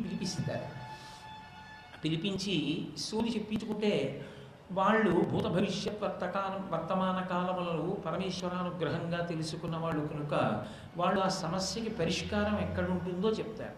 అందుకని తాను మాట్లాడడానికి ఇప్పుడు అవకాశం ఉంటుందని లోకం మీద కారుణ్యం కలిగినటువంటి వాడి పరమేశ్వరుడు సోది చెప్పేదానిగా మారిపోయాడు. లోకమునకంతటికి ప్రతి పురుషస్వరూపమైనటువంటి వాడు ఒక ఆడదనిగా మారాడు. ఇది ఆయన హద్దులేని కారుణ్యం. జగత్తు తనకి సమస్య చెప్పడానికి భయపడుతున్నా సమస్యకి పరిష్కారాన్ని ప్రచోదనం చేయడానికి తానే బయలుదేరాడు. ఇక్కడ ఒక ప్రశ్న ఉదయిస్తుంది.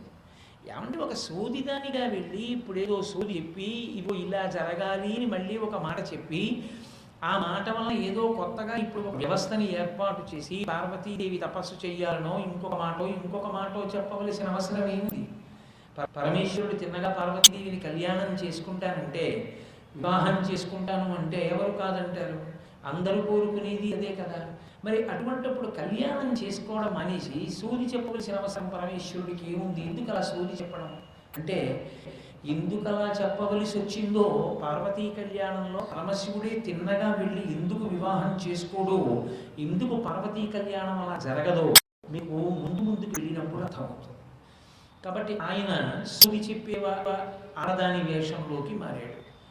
ఆపోధరాదీశ కంకణములు మాని శంఖ కంకణములు చారుడి సామజ ధనుజేంద్ర ఉత్తరీయము దాచి కమనీయ కనకాంబరము కట్టి గంగా నిశానాథ కలిత చూటము దాటి కురువెంట్రుకలు కల గొప్ప కొప్పు కట్టి పావక రాజిత పాలభాగము దాచి ఇలకంబుతో పాలమరచేసి భూతి దాచి పసుపు పూసి త్రిశూల హస్తంబు దాచి చేత సజ్జయమర వెలది మేనకల్గు వీరుడు వెలది అయి ఎరుక ఎరుక ఎనొచ్చు ఎగుదించే. ఆయన ఇటువంటి స్వరూపాన్ని పొందాడంటే కాకోధరాదీశ కంకణంబులు దాచి కంకణములు చాలా తొడి. కాపోధరాదీశ కంకణములు అంటే ఆయన పావుల్ని కంకణాలుగా పెట్టుకుంటాడు. చేతికి ఇక్కడ ఇక్కడ పాదానికి అన్నిటికీ పాములే కంకణములుగా ఉంటాయి. అదేమి సరే అండి, పాములు కంకణాలుగా పెట్టుకోవడం ఎందుకు అని మనకు అనుమానం వస్తుంది. ఆయన ఏం చేతకాని వాడి పాముల్ని కంకణాలుగా పెట్టుకున్నవాడు కాడు. నాగులలో అత్యంత ప్రసిద్ధి వహించినటువంటి నాగులు వాసుకి మొదలైనటువంటి వారు. వాళ్ళు గరుత్మంతుడి చేత తరమబడినప్పుడు పరమేశ్వరుడు గురించి తపస్సు చేశారు. తపస్సు చేస్తే పరమేశ్వరుడు వాళ్ళని మెచ్చుకుని పైకెత్తి తీసి తన ఆభరణములుగా స్వీకరించాడు. ఇప్పటికీ మనకి దక్షిణ భారతదేశంలో శివగిరి వెళ్ళిన వాళ్ళు వెళుతూ ఉంటారు. కుక్కీ కుక్కీ అంటుంటారు. కుక్కీ కాదు, దాని పేరు కుక్షి. కుక్షి అని ఒక క్షేత్రం. అక్కడ మూల సుబ్రహ్మణ్యుడు అని ఉంటారు. ఆ సుబ్రహ్మణ్యేశ్వర స్వామి వారి ఎదురుగుండానే గరుడ స్తంభం ఉంటుంది.